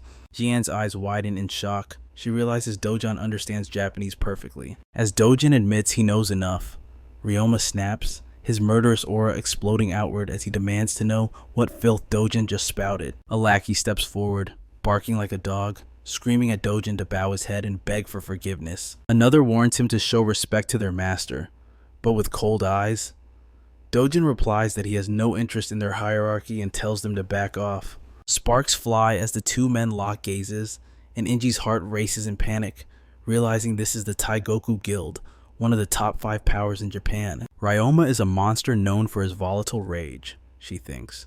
Even for someone as strong as Dojin, the situation is dangerous. She steps into the crossfire, begging for peace, but Ryoma swats her away like a fly, sneering that children should not interfere in adult business. Outraged by the disrespect shown to their leader, Inji's guild members roar in anger, demanding an apology. Inji silences her team with a raised hand and formally introduces herself as a representative of Korea's Violet Magnolia Guild. She tries to de-escalate, but Ryoma laughs in her face, claiming he has never heard of such a pathetic guild and telling her to wait her turn. He roughly grabs Jian's arm, dragging her away, but a shadow moves Dojan instantly steps in, blocking Ryoma's path with a mountain-like presence. Without warning, Ryoma throws a sucker punch, sneering that he will deal with this trash after he takes what he wants. In that split second, the truth clicks for Dojan. This was never an accident. It was a setup from the very beginning. Accepting the challenge, Dojin unleashes a counter-strike, the impact sending Ryoma flying back like a ragdoll, crashing into his own subordinates. Dusting himself off with a calm smile, Dojan addresses the crowd. He struck first. I am simply defending myself. The lackeys draw their weapons in a blind rage, but Dojin's voice cuts through the air like ice. This is a duel. Interfere, and you die. Trembling with humiliation, Ryoma rises from the debris and orders his men to stand down, his eyes burning with a promise to rip Dojan apart personally. Watching from the side, Jian bites her lip, her worry directed at the wrong person. Please, Dojan. Just don't cripple him too badly. The air explodes. Before anyone can blink, Dojin delivers a devastating kick that buries Ryoma into the pavement. Gasping for air, Ryoma scrambles to his feet and retreats, panic replacing the arrogance on his face. This strength defies logic. It is nothing like the weak rumors he heard, and for the first time, the icy grip of death tightens around Ryoma's heart. Terror consumes him. He turns to run, but Dojin materializes directly in his path like a phantom. Dojan's eyes are cold voids as he speaks. You didn't start this fight because you wanted to. You're just a puppet following orders. And I know exactly who holds your strings, he adds, causing Ryoma to freeze, his blood running cold at the accuracy of Dojan's words. Dojin's hand clamps onto Ryoma's skull like a vice, and though the guildmaster begs for mercy, Dojin shows no pity, slamming him into the earth with a final bone-shattering punch. Silence descends on the clearing, the onlookers frozen in absolute awe of the monster standing before them. Inji wasn't surprised by the outcome, but she had to admit the power gap was terrifyingly wide. Beside her, Jian stood in silent shock, trembling at the violence. Dojin, however, showed no mercy. Inji realized that if this beating continued, Ryoma wouldn't just be defeated, he would be executed. She screamed for Jian to intervene. Desperate to stop the slaughter, Jian rushed forward. She blocked Dojan's path, pleading with him to stop before Ryoma was permanently crippled. I will bear the consequences, Dojin stated coldly, his eyes void of emotion. Jian stared at him in disbelief, asking what kind of burden he intended to carry alone. Her voice cracked as she grabbed his arm, telling him firmly not to stain his hands or his soul for a piece of trash like this. She pulled him back, insisting that destroying his own future for Ryoma simply wasn't worth the cost. Dojin scoffed, replying that he had crushed countless insects like Ryoma before. He told her to relax, but Jian refused to accept his dark reassurance. With the pressure finally lifted, Ryoma's terrified subordinates scrambled to their fallen leader's side. Dojan's killing intent still lingered, frustration evident on his face. Inji stepped in, placing a hand on his shoulder and warning him not to let filth like Ryoma drag him down to their level. They've been broken enough, Jian added. Inji then turned her sharp, predatory gaze toward Ryoma's trembling men. Her voice was ice cold as she issued a warning. Cooperate, unless you wish to share your master's fate. Sweat pouring down their faces, they bowed frantically, swearing to never cause trouble again, but Dojan's glare didn't waver. That is not enough, he declared. Put your heads on the floor. At his command, they dropped instantly, prostrating themselves in abject terror, begging for their lives. Dojin forced them to vocalize their submission and admit their sins. As they stammered out their apologies, a satisfied smirk finally crossed Inji's face. The scene shifts to the headquarters of the Hero Association in Brazil, where the atmosphere was heavy with tension. A high-ranking representative reviewed the incident report, his eyes widening in sheer disbelief at the words on the page. He stared at Inji and Jian, trying to process the impossible. An S-class hunter like Ryoma, utterly dismantled by a single opponent. The famous Ryoma was in critical condition, yet the rest of his party remained untouched. The disparity in skill was monstrous. The evidence was right there on the table, a truth too heavy to ignore. The Brazilian Association had counted on a joint operation between Korea and Japan to seal the calamitous Santrum Rift, but after reading the report, the official slammed it down. He announced that Brazil would wash its hands of this mess, leaving the operation entirely to the Korean and Japanese guilds. Inji accepted the decision without flinching. The official then probed deeper, asking if any anomalies had occurred inside the dungeon. Nothing out of the ordinary, Inji lied smoothly. Beside her, Jian narrowed her eyes, sensing the dangerous secret being kept. The official tapped the report. This Dojin. His name is everywhere. Why isn't the star of the show here with you? He has loose ends to tie up, Jian replied. Meanwhile, the scene shifts to the hospital, where the devil himself walked into Ryoma's room. Seeing his tormentor standing there, Ryoma froze. The color drained from his face as pure fear paralyzed him. Dojan's voice was calm, yet terrifying. Don't move, he commanded. I am just here for a polite, official visit. Suddenly, his eyes glowed, activating the Eye of the Lynx. He crushed Ryoma's will, under the skill's influence. Ryoma confessed that his own arrogance and recklessness caused the conflict. Having extracted the truth, Dojin turned and left the room without a backward glance, clearly disappointed by the weakness of his prey. Rumors of the confrontation exploded across the hunter world. The clash between Korean and Japanese heroes became the only topic of conversation. News reports confirmed that Ryoma was taken down with a single strike. The public went wild, and support for Dojin skyrocketed instantly. In an exclusive interview, however, Dojin remained stoic. He barely spoke, answering with mere nods, exuding an aura of absolute, unshakable confidence. The reporters were shaken. As he left, they commented that his silence carried more weight than 1,000 speeches. The clip went viral instantly.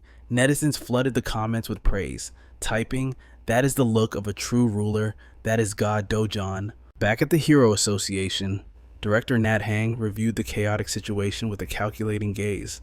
He remarked to his assistant that Dojin hadn't just won a fight, he had silenced all domestic criticism in one fell swoop.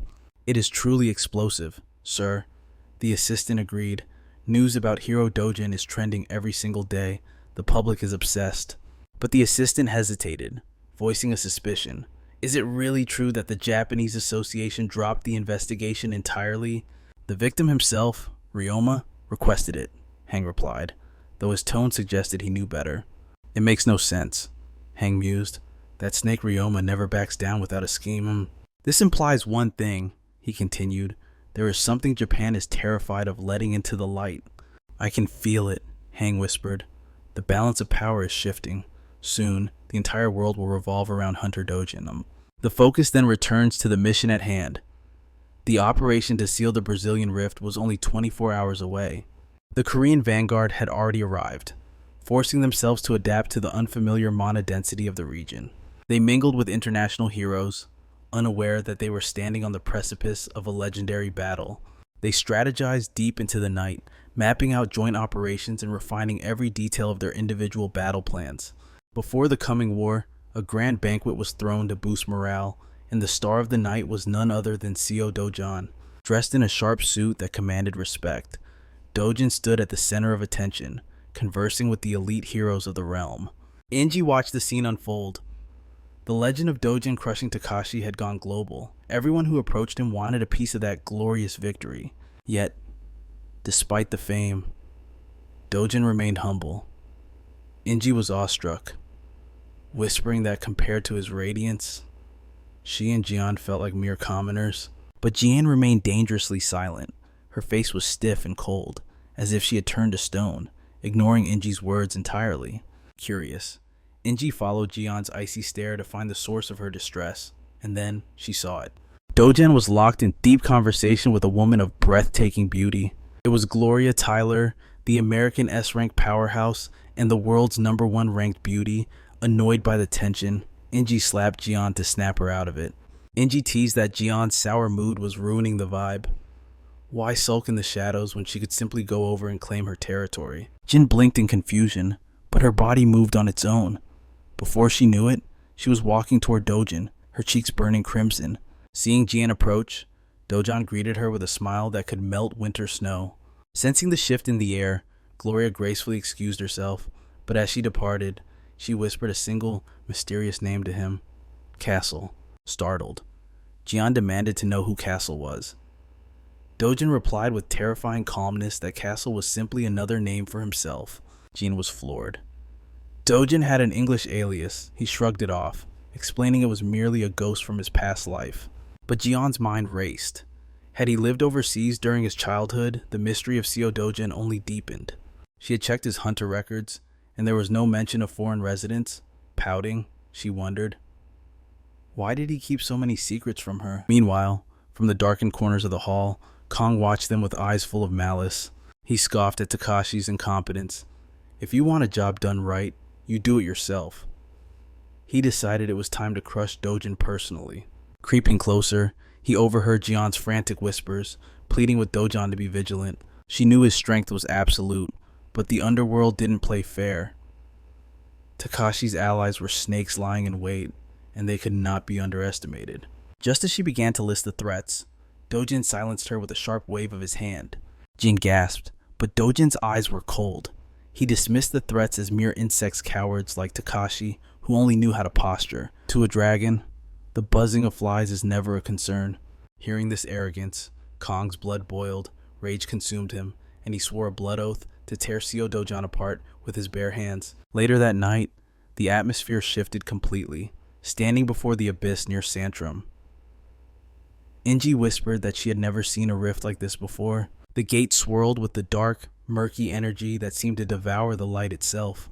A party member tried to laugh off the tension, claiming there was nothing to fear. After all, they were escorted by 2 S-rank legends. He urged the team to charge in and close the rift quickly. Inji nodded, letting her guard down. With such power on their side, surely nothing could go wrong.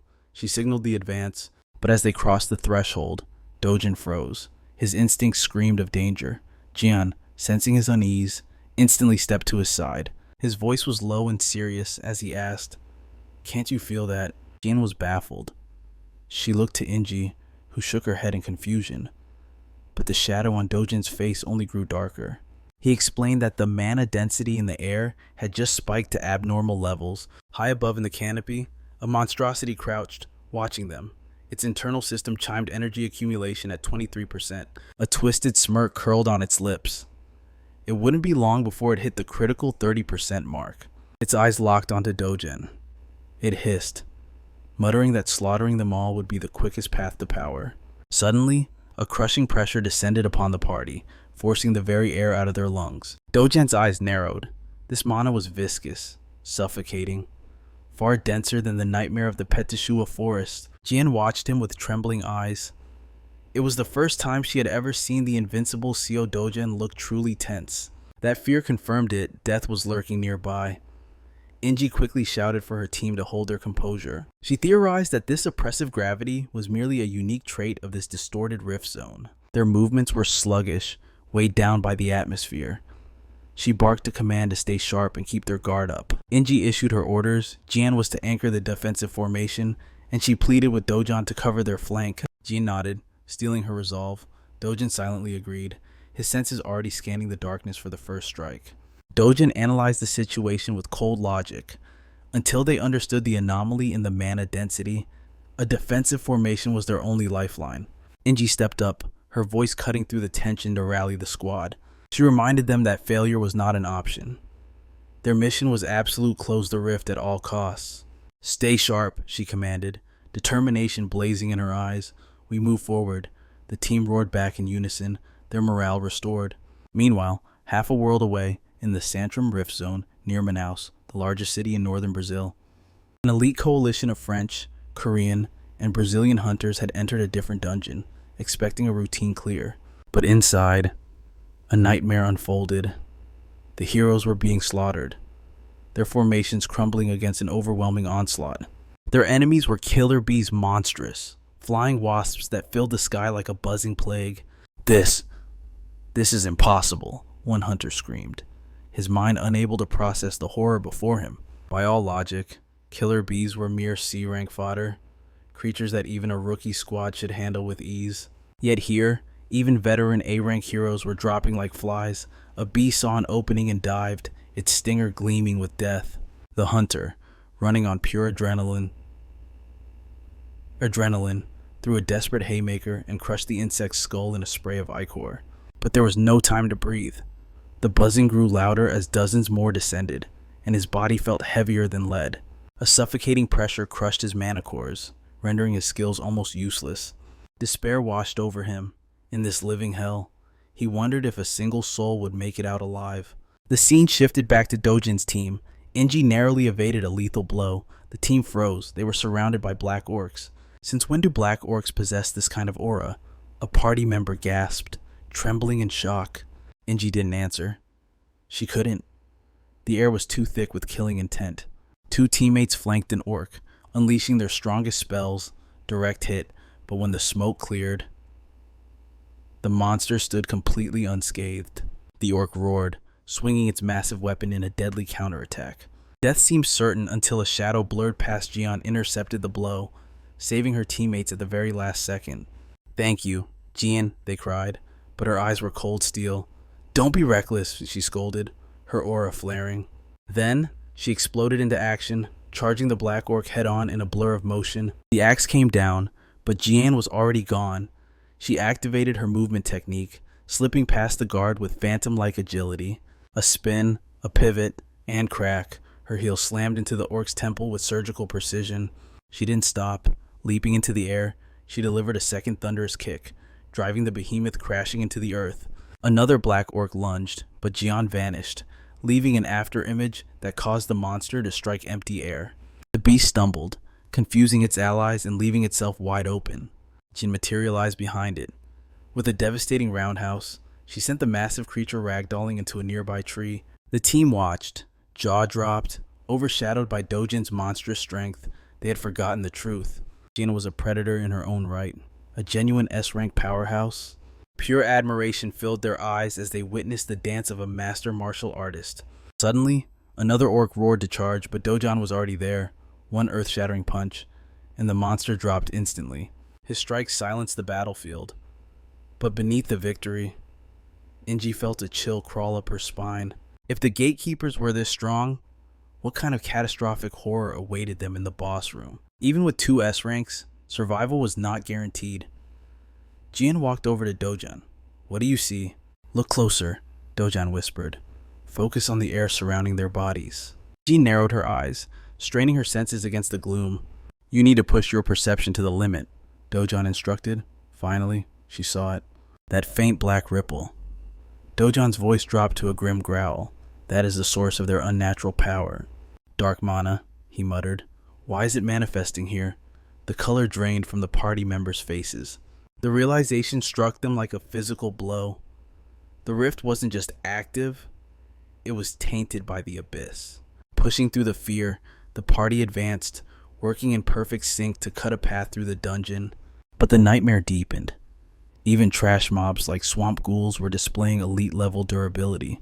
Disbelief plagued the team. They blocked a ghoul's strike, but the impact rattled their very bones. One member's eyes widened in sheer horror. That strike didn't just hit him. It shattered his combat suit like glass. A cold wave of terror washed over the squad. They realized too late. This wasn't an ordinary raid. It was a death trap. Chaos reigned in their minds. Why were mere trash mobs suddenly fighting like elite bosses? But in the heat of battle against the swamp ghoul, one hunter made a fatal slip. Death lunged for him in a heartbeat, but a shadow flashed past. Inji was on the move. Her blade danced with lethal precision. She parried the death blow and instantly launched a devastating counter. The beast stumbled but refused to fall. With a guttural roar, it prepared for a second assault. But Inji showed no mercy. One clean, overpowering slash ended its miserable existence. A chill ran down her spine. If the minions are this monstrous, just how terrifying will the Ballura be? This wasn't just a natural mutation. Her instincts screamed that something far darker was at play here. Was this a localized anomaly, or was the entire world's rift system beginning to crumble? Meanwhile, in the hellscape of the Manhwa Rift Zone, the hero we saw earlier fled in pure desperation. He was the last one standing. His entire squad had been wiped from the face of the earth. Brazil's Arbato, France's David, even the legendary S-rank titans had fallen, and not to an army, but to a mere handful of Balluras. It was an absolute massacre. The apex predators of humanity were crushed in seconds. Back on the front lines, the air grew heavy. Dojin dropped a bombshell revelation. The Balluras aren't just strong, they are infused with dark mana. The pieces clicked in Jian's mind. She remembered that suffocating black aura she witnessed earlier. Her eyes narrowed. That explains it. The swamp ghouls are shrouded in that same cursed energy. Exactly, Dojan confirmed grimly. That energy is their fuel. Suddenly, Jian launched herself into the fray. Boom! With one earth-shattering blow, she pulverized a swamp ghoul. The team watched in awe as Dojin continued his lecture. Imagine pure, concentrated power forcibly pumped into their veins, he explained. Dark mana breaks their limits and turns them into monsters of destruction. Jian tilted her head. Oh, so it's basically like magic points for casting spells in a video game. Dojin let out a long, weary sigh. The gravity of the situation was completely lost on her. Jian puffed out her cheeks in frustration. Hey, what's with the attitude? Am I really that much of a headache to you? She got serious again. But wait, are you saying mana is actually real? Like, physically real in our world? Dojan's eyes turned sharp. Listen closely. The only wall separating a hero from a civilian is the possession of mana. To prove his point, he didn't just speak. He acted. His fist collided with a swamp ghoul, obliterating it instantly. A world without mana was a quiet paradise, he mused. But looking at this chaos, that era of peace is breathing its last breath. A shadow loomed over him. Another beast sought to catch him off guard. Futile. Dojin unleashed a torrent of strikes, faster than the eye could see. The monster didn't stand a chance. The rest of the party stood frozen. His power was simply in a different dimension. Jian stepped up, eyes wide. So that dark mana you mentioned, that's what's supercharging these things, right? Dojin gave a silent nod, but Jian wasn't satisfied. Wait a second. How do you know so much about these hidden mechanics? Dojin looked at her like she was the odd one. The real question is, why don't you know something so fundamental? Heeding the warning, the Silkflower Guild tightened their formation. The atmosphere in the Swamp Ghoul Zone was suffocating. Dojin's words echoed in their minds. The Ballura spawn zone was a death trap, and they walked on thin ice. They crept deeper into the abyss.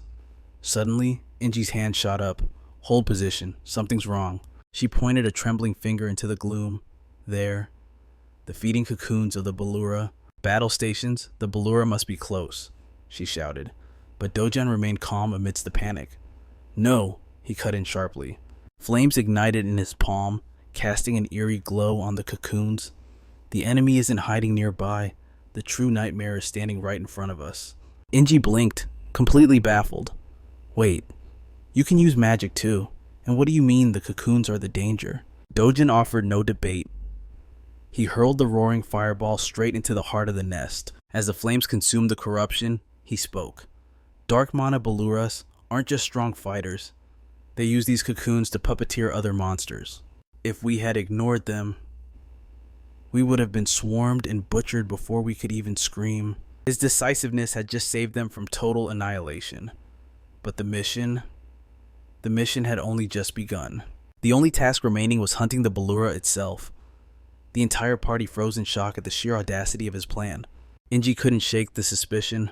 For a first-timer, Dojin navigated this hellscape like a veteran. He was truly an anomaly. The more she observed him, the more her logic crumbled.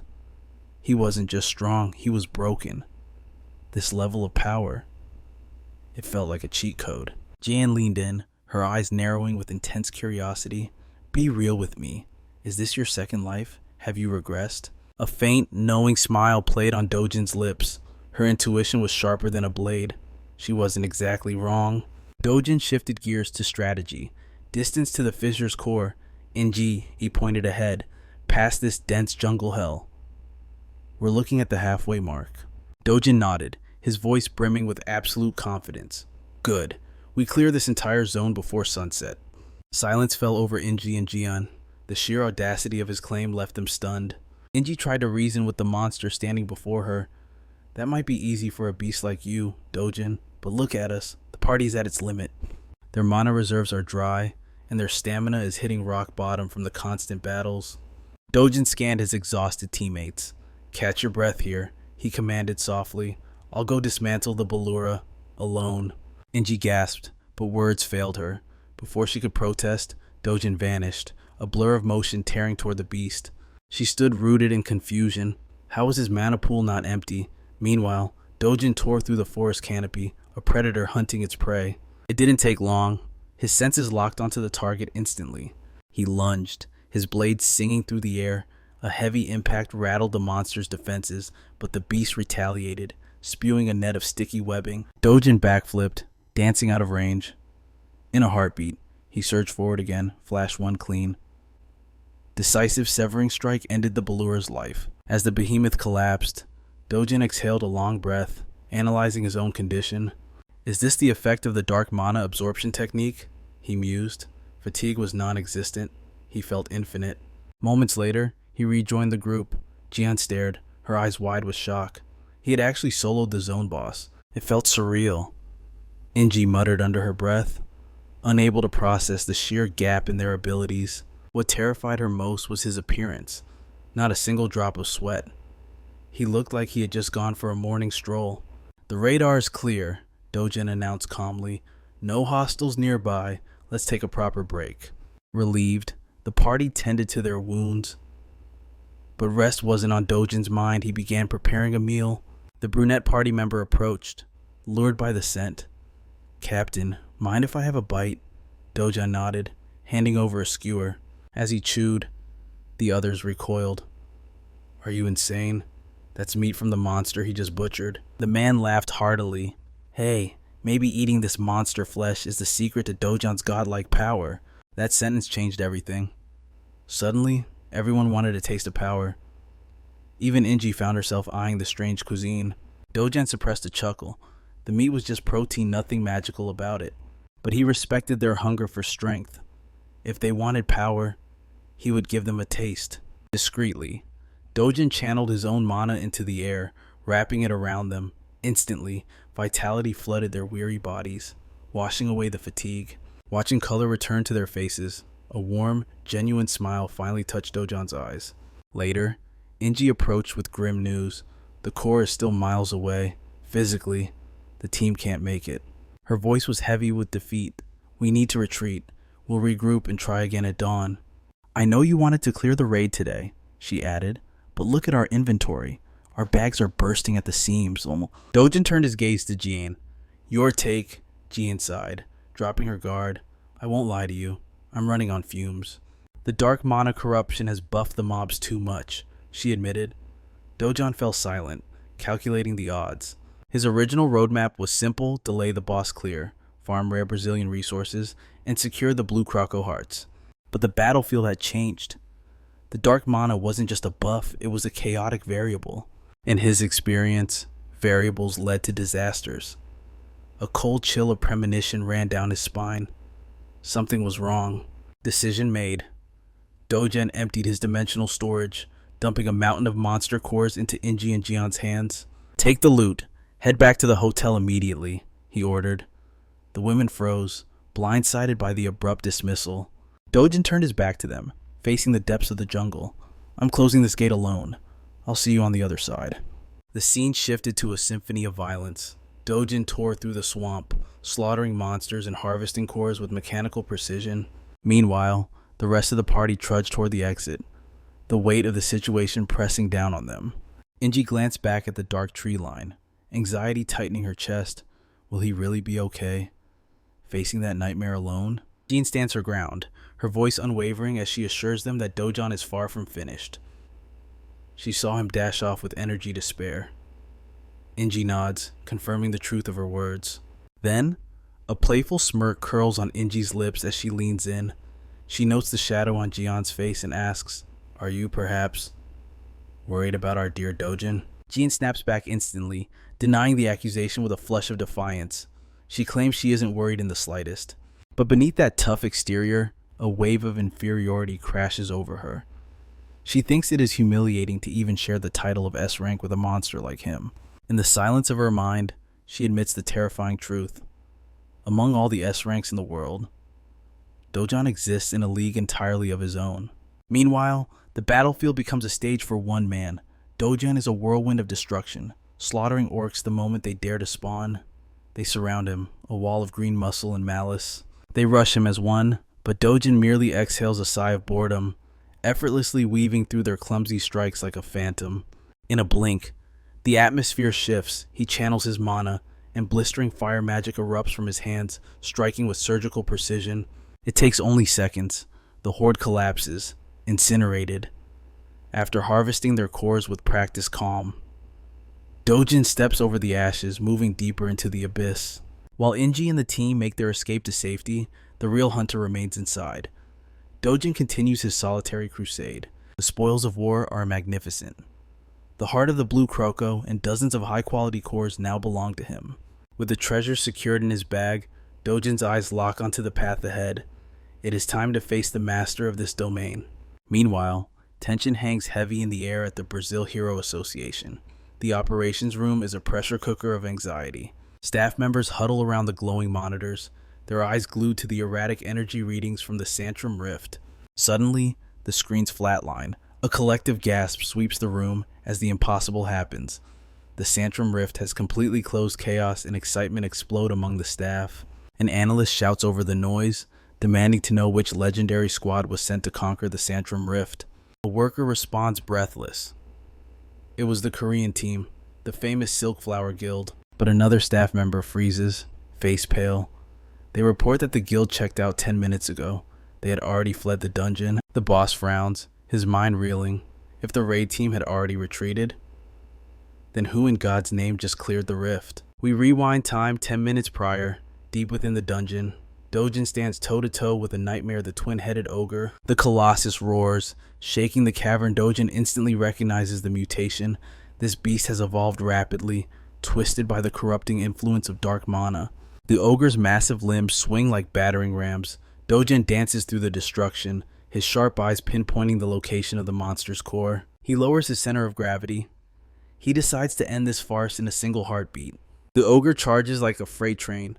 Dogen does not retreat. He rushes straight into the jaws of death. He unleashes his ultimate art Vanian sword style. Second form, the Grimoire magic, Grami Grimora, activates, and energy unfolds in blinding ribbons of light. A flash of steel. Dogen delivers a strike of absolute perfection. The creature screams, shocked that a mere human could possess such speed. Realizing the beast cannot track his movements, a thrill of excitement sparks in Dojon's eyes. He does not let up. He dashes in again, shattering the ogre's other arm before its synapses can even fire. The monster howls in agony, flailing blindly to counter, but Dojon is a ghost, striking from everywhere and nowhere all at once. It is a relentless barrage, a symphony of violence that leaves no room for defense. In seconds, silence falls. The twin-headed ogre crashes to the earth, defeated. Dogen takes a moment to steady his breath. He walks toward the rift's core, where the stench of dark mana is suffocating. He observes the swirling energy. Even here, at the heart of the dungeon, the density remains unnatural. This energy is not flowing from the rift. Dogen frowns, the puzzle pieces clicking together. This is the work of an external force. A force terrifying enough to flood an entire dimension with this level of corruption. The entity responsible must possess power rivaling that of an undead lord, or even an imperial lich. But logic dictates that if such a calamity were here, humanity would already be joining the ranks of the undead. The answer remains out of reach. Dogen tightens his grip on his weapon, his resolve hardening like steel. Regardless of the source, simply closing the gate is not enough. The root of the rot remains. With a surge of power, he clenches his fist. One punch, Dogen shatters the dark mana core with a devastating blow. As the vile energy dissipates into the void, he stands alone in the silence, his mind racing. He makes a vow. He will personally hunt down the truth behind this dark mana and expose the Shadow Master responsible for this chaos. This is no accident. This is an orchestrated event. There is a culprit out there, and Dogen will find them, no matter the cost. The scene shifts back to the Brazil Hero Association.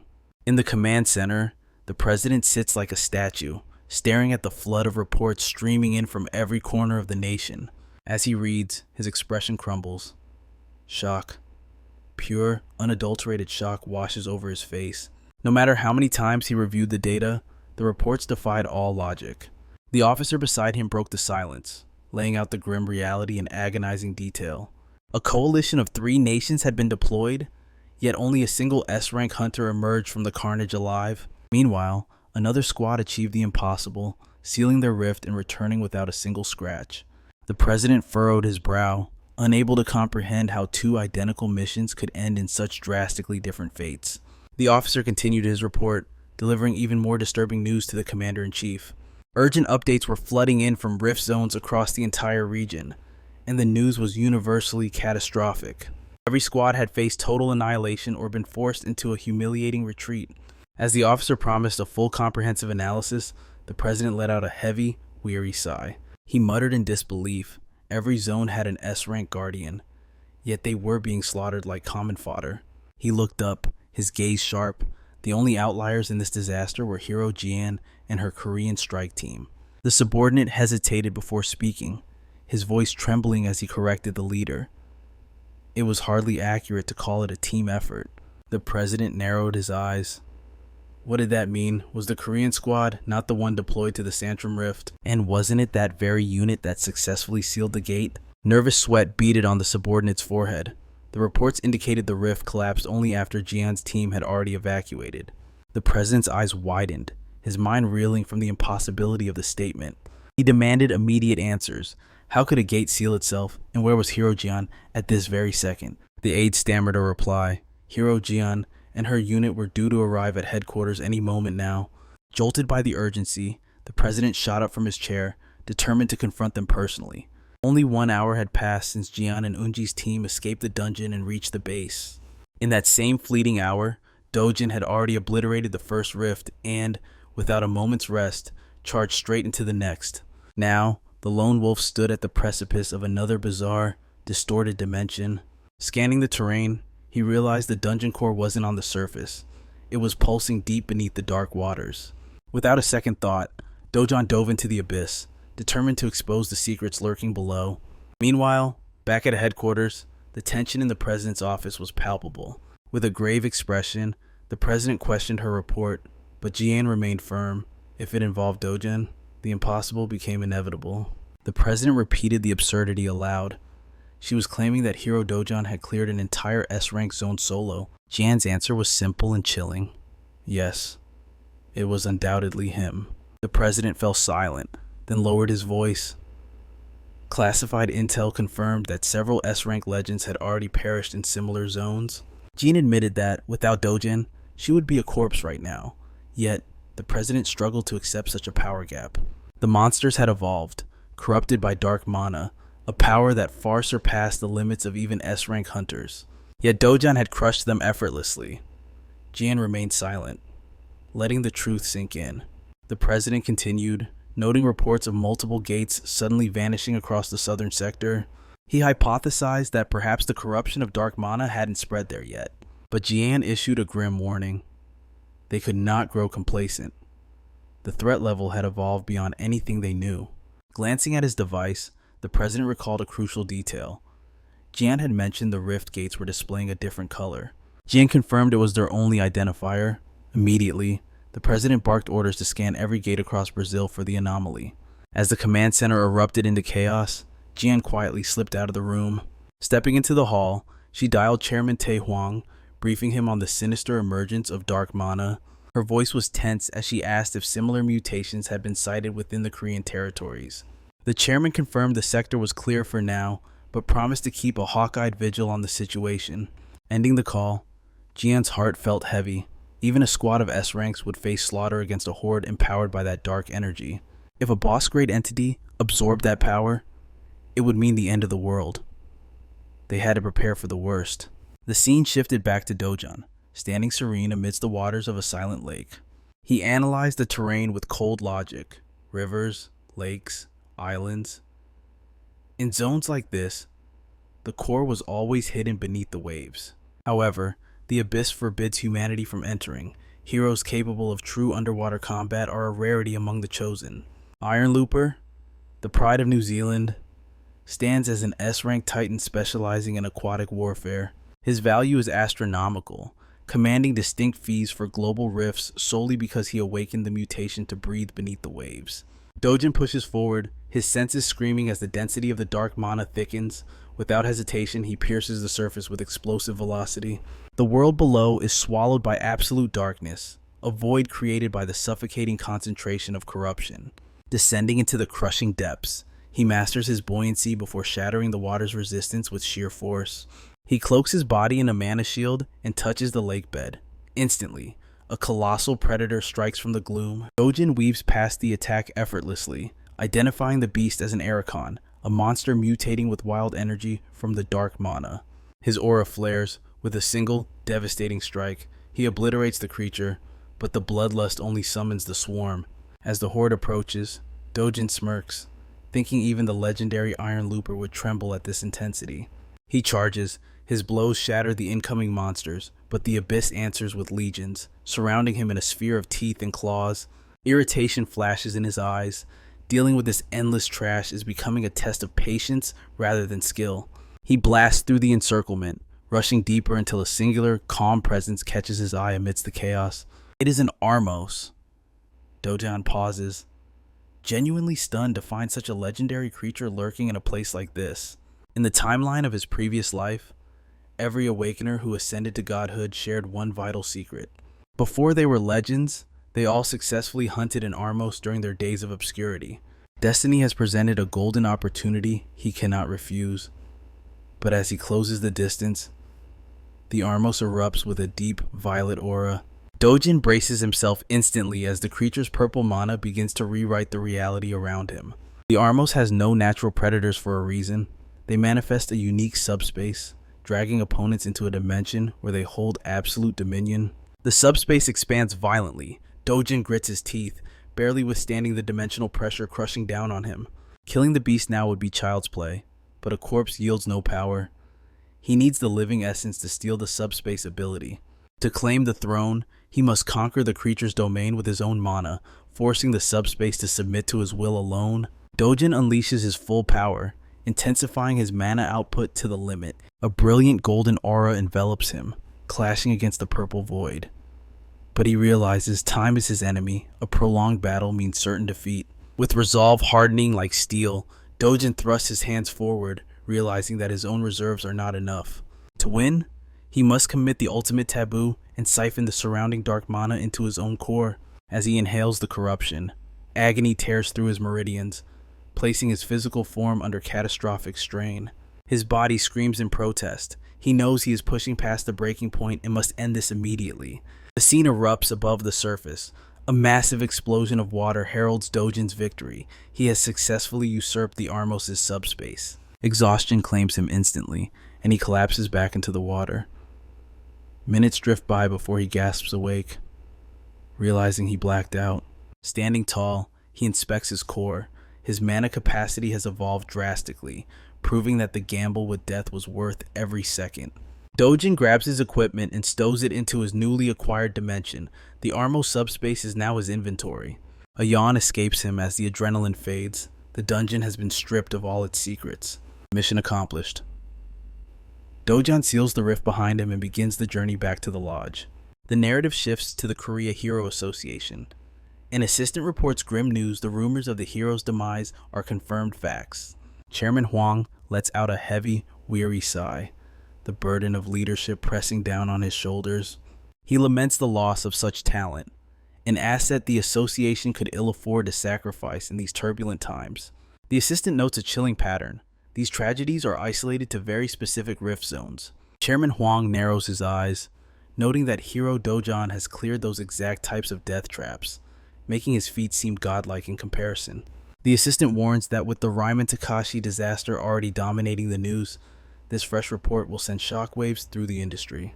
He recalls that during the United Kingdom incident, Hero Jian commanded the world's attention. But now, having a domestic hero at the center of the global stage brings a fierce sense of hope to the nation. Chairman Huang shifts the focus, demanding a status report on the internal rifts. The assistant confirms no anomalies match the Brazilian catastrophe yet, but they suspect a localized phenomenon is brewing. Chairman Huang's voice turns ice cold. He forbids any complacency, ordering absolute vigilance without a single second of rest. The assistant bows respectfully and responds, "Of course, sir." Chairman Huang narrows his eyes, admitting his concern for Dojan. Brazil's president, Daniel Lopez, is a notorious miser, a man who would try to wring every drop of blood and sweat from a hunter while they are trapped on his soil. However, the assistant suddenly interjects, shaking his head. "Impossible." Taken aback, Chairman Huang asks for an explanation. The assistant replies with a smirk that, in his analysis, it is actually Chairman Daniel who should be trembling in fear of Dojin. The realization strikes Chairman Huang, and he bursts into raucous laughter, declaring that Dojan is truly a monster among men.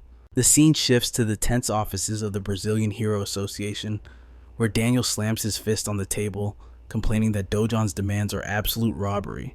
We see Dojan sitting calmly across from him, flanked by his trusted companions, Julian and Inji. Dojan meets the outburst with a cold, indifferent stare. He asks what Daniel means by too much, stating flatly that if they cannot agree on the price, negotiations are over, and he will simply depart. As Dojan stands to leave, panic flashes across Chairman Daniel's face. He scrambles to stop him, begging him to consider the safety of the citizens and invoking his sacred duty as an S-rank hunter. Dojan's expression darkens. He reminds the chairman that he has already single-handedly sealed 2 catastrophic rifts. "What debt do I still owe this country?" he challenges. He tells Daniel to preach about duty to the local Brazilian heroes who have failed to step up. Chairman Daniel freezes, his mouth opening and closing, rendered completely speechless by the harsh truth. Dojan twists the knife further, clarifying that Brazil's survival is not his personal burden. He asks a chilling question: if Korea were facing annihilation, would Chairman Daniel send his precious heroes to die for them? Before Daniel can conjure a lie, his assistant bursts into the room, face pale with terror. He reports that the situation has escalated into a nightmare. All rift zones within a 500-kilometer radius of Santrum have become a complete dead zone, inaccessible to normal forces. The blood drains from Daniel's face as the gravity of the calamity sinks in. He realizes they are powerless against the anomaly zone. If this disaster spreads, the Brazilian Hero Association will not just lose money, it will cease to exist. Hearing the desperate report, Dojan, Inji, and Julian exchange knowing glances. The leverage has shifted. Jean suddenly stands up, a bright, disarming smile on her face, and tells Chairman Daniel that the solution is actually quite simple. With confidence radiating from her, she suggests Daniel accept Dojan's terms immediately. After all, compared to the total destruction of Brazil, his fee is basically pocket change. Defeated by logic and fear, Chairman Daniel hangs his head and agrees. From this moment on, Dojan will receive $50 million for every rift he obliterates. Dojan nods coolly, remarking that Daniel should have just agreed to the obvious choice from the start. But business is business. Dojin demands payment for the 2 rifts he already cleared. He orders Daniel to deposit $100 million into his account right now. Meanwhile, Jian worries internally that if these terms leak to the public, people will brand Dojin as a greedy mercenary. But she reasons that the proud Brazilian association would never admit to being strong-armed. And even if they did, Dojin is a predator who doesn't lose sleep over the opinions of sheep. On the other hand, Dojin calculates his victory. At this rate, his ultimate goal, a perfectly secure sanctuary for his retirement, is all but guaranteed.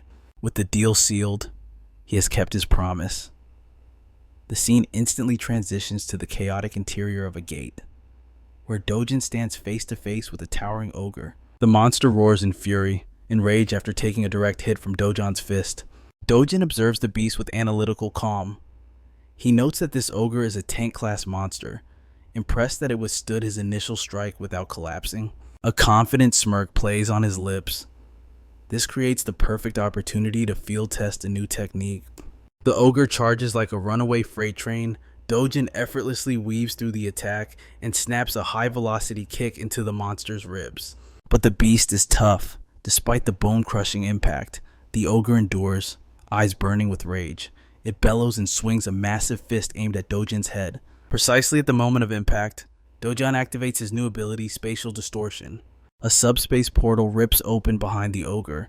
The monster's own devastating punch travels through the void and slams directly into its own back. As the beast crumbles, Dojin critiques the skill. It is effective, yes, but the mana consumption is astronomical, too inefficient for prolonged warfare. The perspective snaps back to the Brazilian Hero Association Command Center, where staff members are shouting updates. They urgently inform Chairman Lopez that the Mao Southern Rift has been successfully neutralized. Lopez's jaw drops. He stares at the screen in disbelief. The gate was cleared in a mere 8 hours. Swallowing his pride, he orders his secretary to process the payment. She immediately wires $50 million to Hunter Dojin. The secretary creates a projection, warning that at this breakneck speed, the association will bleed billions of dollars in just a few days. Lopez slams his hand down, declaring they cannot allow Dojin to monopolize all the rewards. The secretary asks nervously if they should delay the payments. "Are you insane?" Lopez snaps aggressively.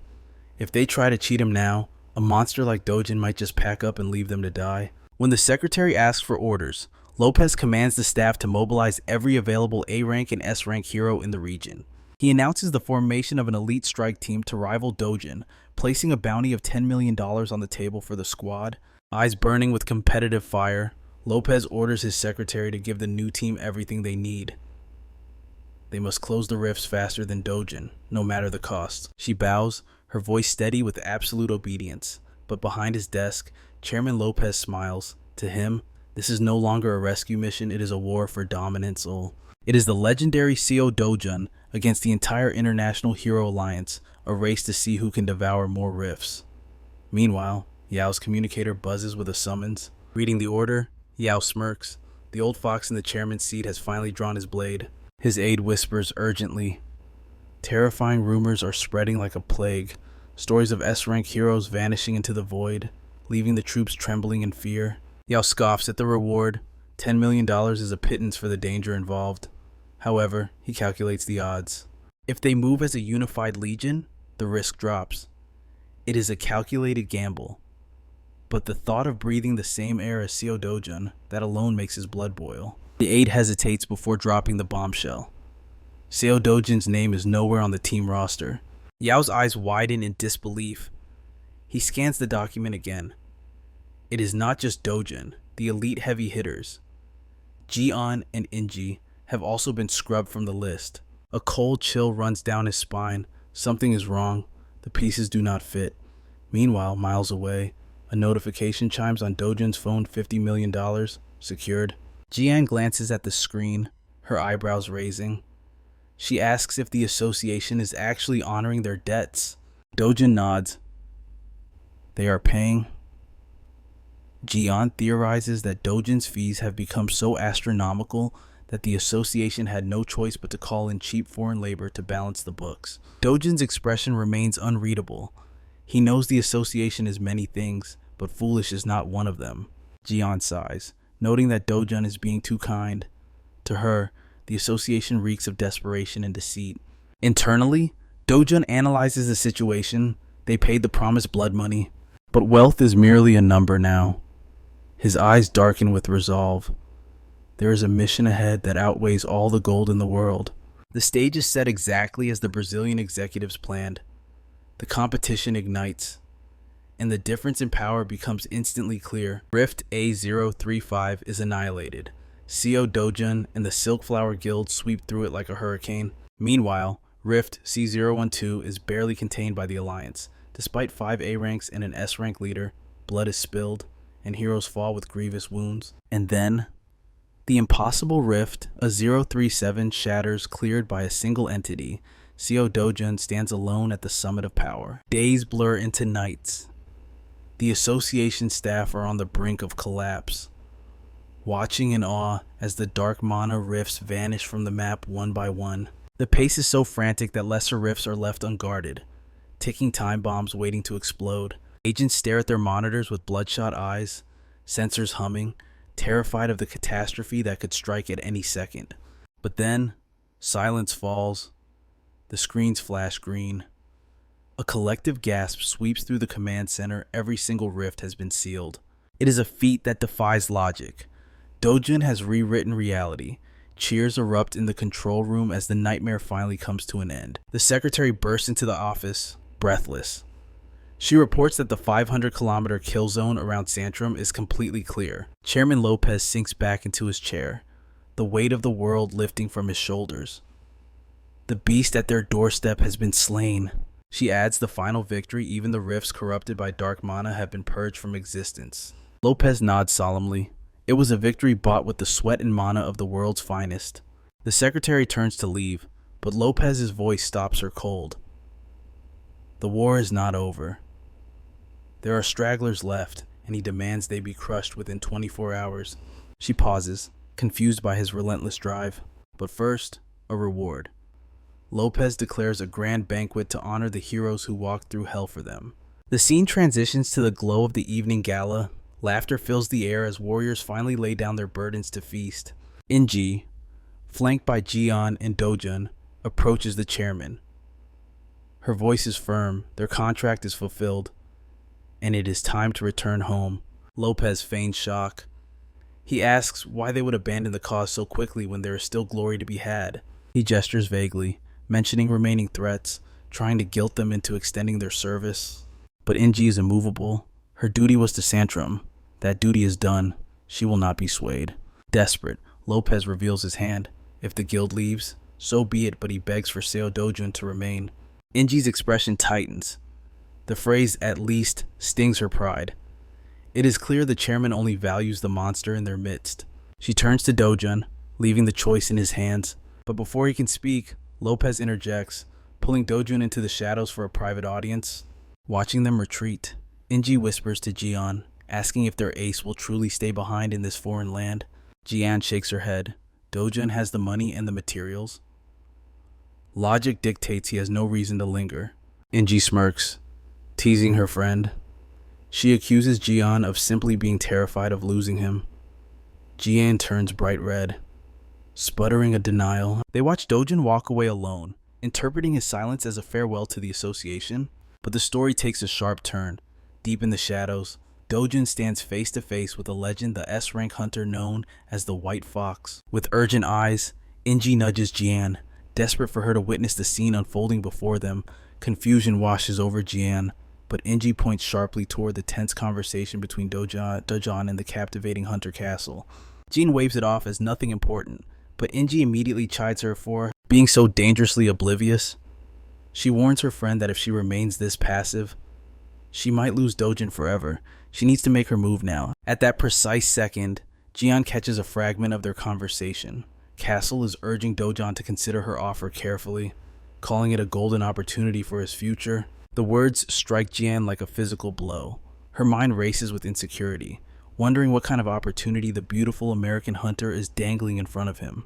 Castle turns to leave, tossing back a playful remark that she will await his answer and that his line is always open to her. Dojun simply nods, promising to give it some thought. Jin watches Castle's retreating figure, admitting to herself that the woman is stunning. She glances back at Dojin, but his expression is an unreadable mask, as cold and stoic as ever. Suddenly, Dojan's voice cuts through the air, calling Castle back for a favor. Castle spins around, beaming with delight, ready to grant anything. Dojin reveals his hand. He wants to inspect this year's gold market and needs an exclusive invitation. The request hits Jian with a jolt of realization. The gold market is no ordinary bazaar. It is a world-class auction held annually in Las Vegas, a gathering for the elite. Why would Dojin suddenly need access to such a high-stakes stage? Castle's smile widens as she agrees, but she raises a finger. There is one condition. Dojin must visit her private residence 1 week before the auction begins. Jean feels her stomach drop. A private meeting at her house. She wonders anxiously how Dojan will respond to such a bold proposition. Suddenly, Castle's sharp eyes lock onto Jian lurking nearby. She turns back to Dojin, teasing that he can answer later, but she is already sending the ticket in advance, confident he will come. A notification chimes on Dojan's phone as the VIP pass arrives instantly. Castle remarks that this direct line is far superior to a formal invite. Dojin offers a polite, yet distant thanks. Watching from the sidelines, Jian feels a pang of jealousy. When exactly did those two exchange personal contact information without her knowing? The atmosphere shifts as Kang Yong-pyo strides in, his voice dripping with sarcasm. He marvels at the sight of top Korean and American hunters together, sneering that Dojan is a lucky man. Dojan's eyes instantly narrow, shooting a glare filled with cold hostility toward the intruder. Jin spots Kang Yong-pyo and tenses up, realizing the snake has arrived to stir up chaos. However, Kang Yong-pyo flashes a deceptive smile, telling Jian to relax. He claims he has no evil schemes today. He merely wants to foster a friendship with Dojin since they share a history. Before anyone can react, another figure steps out of the shadows. It is Takashi. The entire room freezes in shock. Jian's eyes go wide. She cannot believe Takashi has already been discharged from the hospital after the beating he took. Chairman Lopez massages his temples, thinking this is a disaster.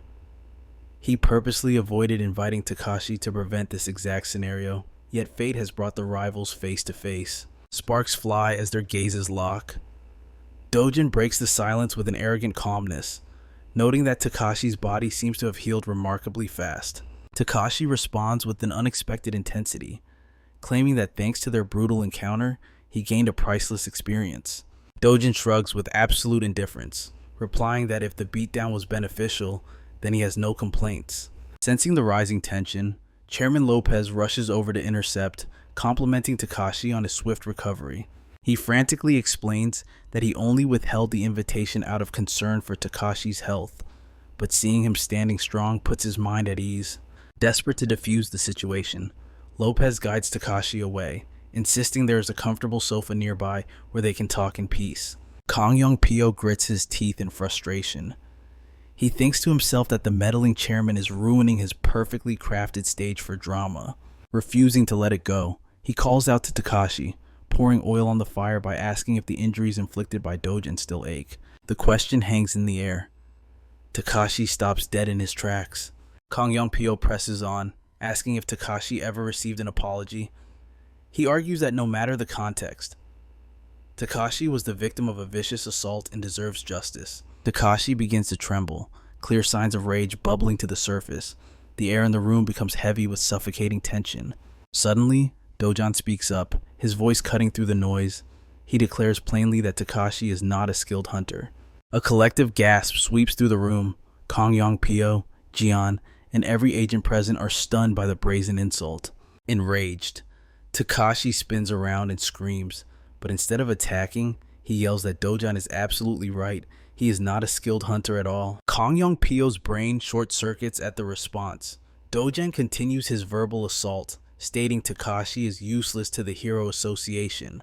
Takashi shouts in agreement again, affirming his own incompetence with bizarre enthusiasm. Watching this surreal spectacle, Jian realizes with a sense of deja vu that she has seen this absolute submission before. Flustered and confused, Kang Yong-pyo demands to know what nonsense Takashi is spouting. Filled with cold fury, Takashi locks eyes with Kang Yong-pyo and hits play on a recording device. The room falls silent as a recorded voice fills the air.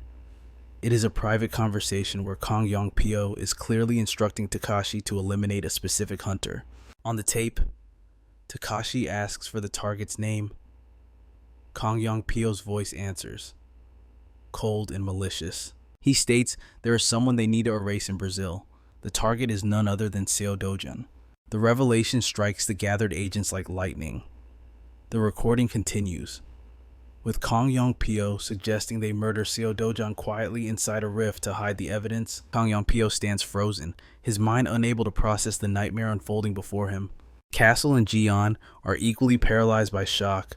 The recording plays out, damning and clear. It was Dojan's doing, channeling the lynx's eye through Takashi to expose the truth. However, even Dojan is surprised.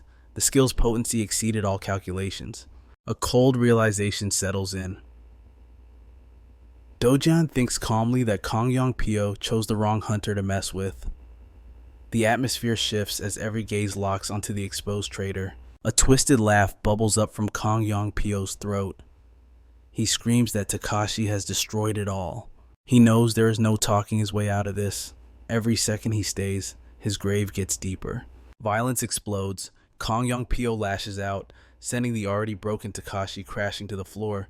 Chaos erupts. While everyone is distracted by the assault, the villain makes his desperate escape. Chairman Lopez roars the command. His subordinates scramble, hunting down the fugitive without a second thought. Jian screams for Dojan to move, to chase him down, but she freezes, stunned to see him standing perfectly still. He could have ended it instantly, yet he remains motionless, confused. Jian demands answers, but Dojan offers only a stoic silence. The news travels faster than light. Shockwaves ripple through Korea and Japan, shaking society to its core. Governments panic and hero associations scramble to contain the fallout. Meanwhile, the media ruthlessly dissects the dark past of Kong Yong-pyo and Takashi. The scene cuts to Hong Haiju. Pure, unadulterated rage consumes her as the report flashes on her screen. She screams for Director Lee, her voice trembling with fury. Lee rushes in, trembling. Haiju demands to know the fate of her pawn, Kong Yong-pyo. Sweating, Director Lee reports that the World Hero Alliance is on the hunt, but the rat has not yet been caught. Haiju is incredulous. She cannot fathom how her carefully laid plans have crumbled so spectacularly. She demands a status report on the cleanup. Lee assures her that accounts, networks, and CCTV footage have been erased from existence. He pauses, noticing her pale expression, and dares to ask what is wrong. Silence hangs heavy in the air. She throws her private phone at him, a device known only to her bloodline. Her command is cold as ice. Read it. The text is from a ghost. Kong Yong-pyo is desperate, demanding protection and threatening to unleash hell if she refuses. Director Lee is baffled. Why would he think he has leverage over her? Haiju snaps, her composure shattering. The mere link to that criminal could destroy her entire empire. Consumed by hysteria, she drives Lee out of the room, cursing his incompetence. Retreating, Director Lee's mind races. He realizes he is expendable. He must find a lifeline before the ship sinks. He opens the door and his heart stops. Standing there like a mountain is Chairman Ko Jang-chol, the ruler of T Group. The old tiger's aura is suffocating. He is absolutely livid. Lee bows and flees for his life. Inside, Haiju turns pale as her father-in-law steps into her sanctuary. His voice is low and dangerous. Did you take me for a senile fool? Haiju feigns ignorance, but he cuts her off. He knows everything, including the hit she ordered on Dojan. The color drains from her face.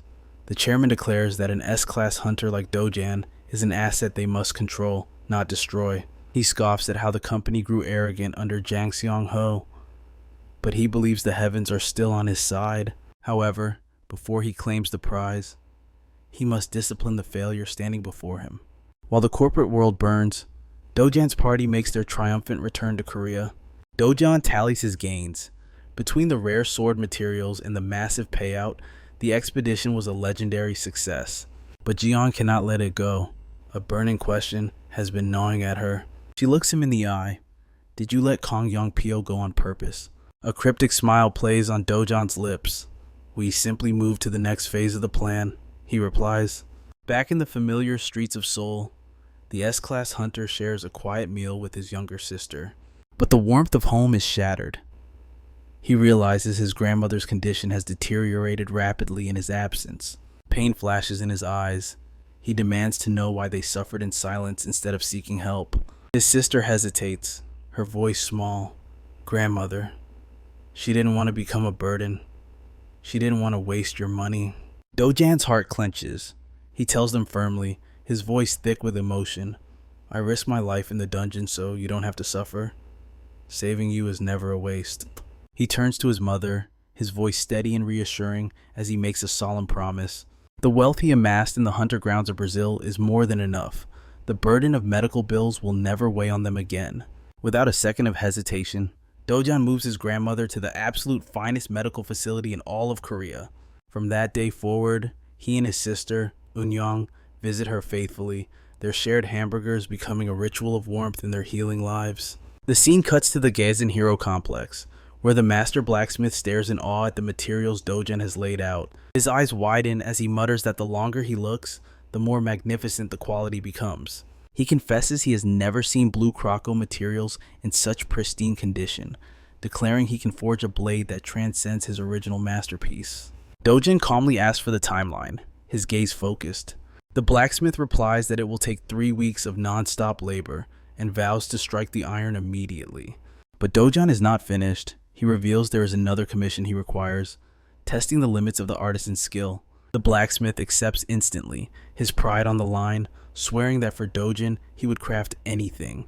Dojan reaches into his inventory and unveils a new set of rare materials harvested from the Belka region. The smith's jaw drops. He assumes Dojan wants a suit of armor and asks if he should measure him for the fit. Dojan shakes his head, his expression softening as he explains it is not for him, but for his little sister. The blacksmith is thunderstruck. Belka armor offers god-tier defense, the kind of gear legendary heroes would kill to possess. He looks at Dojan with disbelief, asking if his young sister is also an awakened hero. Dojan denies it, simply pulling out a photograph of Eun-young to show her innocent appearance. He requests that this legendary armor be disguised as ordinary street clothes, hiding its true power. The smith agrees but offers a warning: children grow like weeds, and this priceless gear might only fit her for a year or two. In response, Dojan reveals his trump card, the tile's essence, placing it on the table. He lectures that combining this with the fabric will increase the elasticity tenfold, solving the size issue instantly. The blacksmith is left speechless by this revelation, as Dojan casually explains that the tailfu is merely a common plant-type monster to him. Having delivered the impossible materials, Dojan prepares to depart, leaving the artisan in a daze. Confused, the smith asks where he learned such ancient secrets, and Dojan smiles mysteriously, replying that this is the advantage of living a second life. The narrative shifts to Sung-wook, the former chief secretary turned shadow broker, a man who knows how to get things done. He enters a discreet restaurant, his eyes locking onto the figure already waiting in the silence. Sung-wook notes that meeting in the shadows is wise, and as he approaches, he confirms his client is none other than the rising star, Dojan. Taking a seat, Sung-wook remarks that Dojan's name is on everyone's lips these days. He asks the reason for this meeting, and Dojan explains that he heard Sung-wook is the man who handles the quiet problems for heroes. Sung-wook smirks confidently, assuring him that he can achieve anything, provided it stays within the realm of the law. Dojan drops the bombshell immediately. He wants to build a house. Sung-wook pauses, realizing that coming to a fixer instead of a construction firm means this is no ordinary building project. Dojan notices Sung-wook's sharp intuition. Meanwhile, the broker asks for the location and the budget. Dojan answers that he wants it in Seoul and sets the budget at 500 billion won. The shock causes Sung-wook to spill his coffee everywhere. Dojan looks at the mess, genuinely confused, asking if handling such a massive sum is new to him.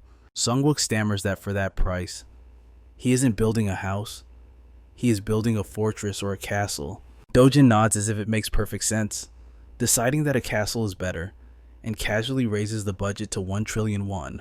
Sung-wook is paralyzed, his mind unable to comprehend the sheer scale of wealth being thrown around. Regaining his professional mask, Sung-wook asks if Dojan knows which residence currently holds the title of the safest in Korea. Dojan correctly identifies it as Chairman Yong-gun's estate in the heart of Gangnam. Sung-wook confirms this, explaining that while its market value is 110 billion won, the raw cost was 80 billion. He implies that with Dojan's insane budget, they could construct a sanctuary that makes the chairman's house look like a shack. However, he He reveals the fatal flaw: Gangnam is off limits because buying land there is a fantasy. Since no dimensional rifts have ever scarred Gangnam, the property values only skyrocket and never fall. He concludes that while they can build the ultimate fortress, securing the safest land is impossible, and asks Dojin what his next move will be.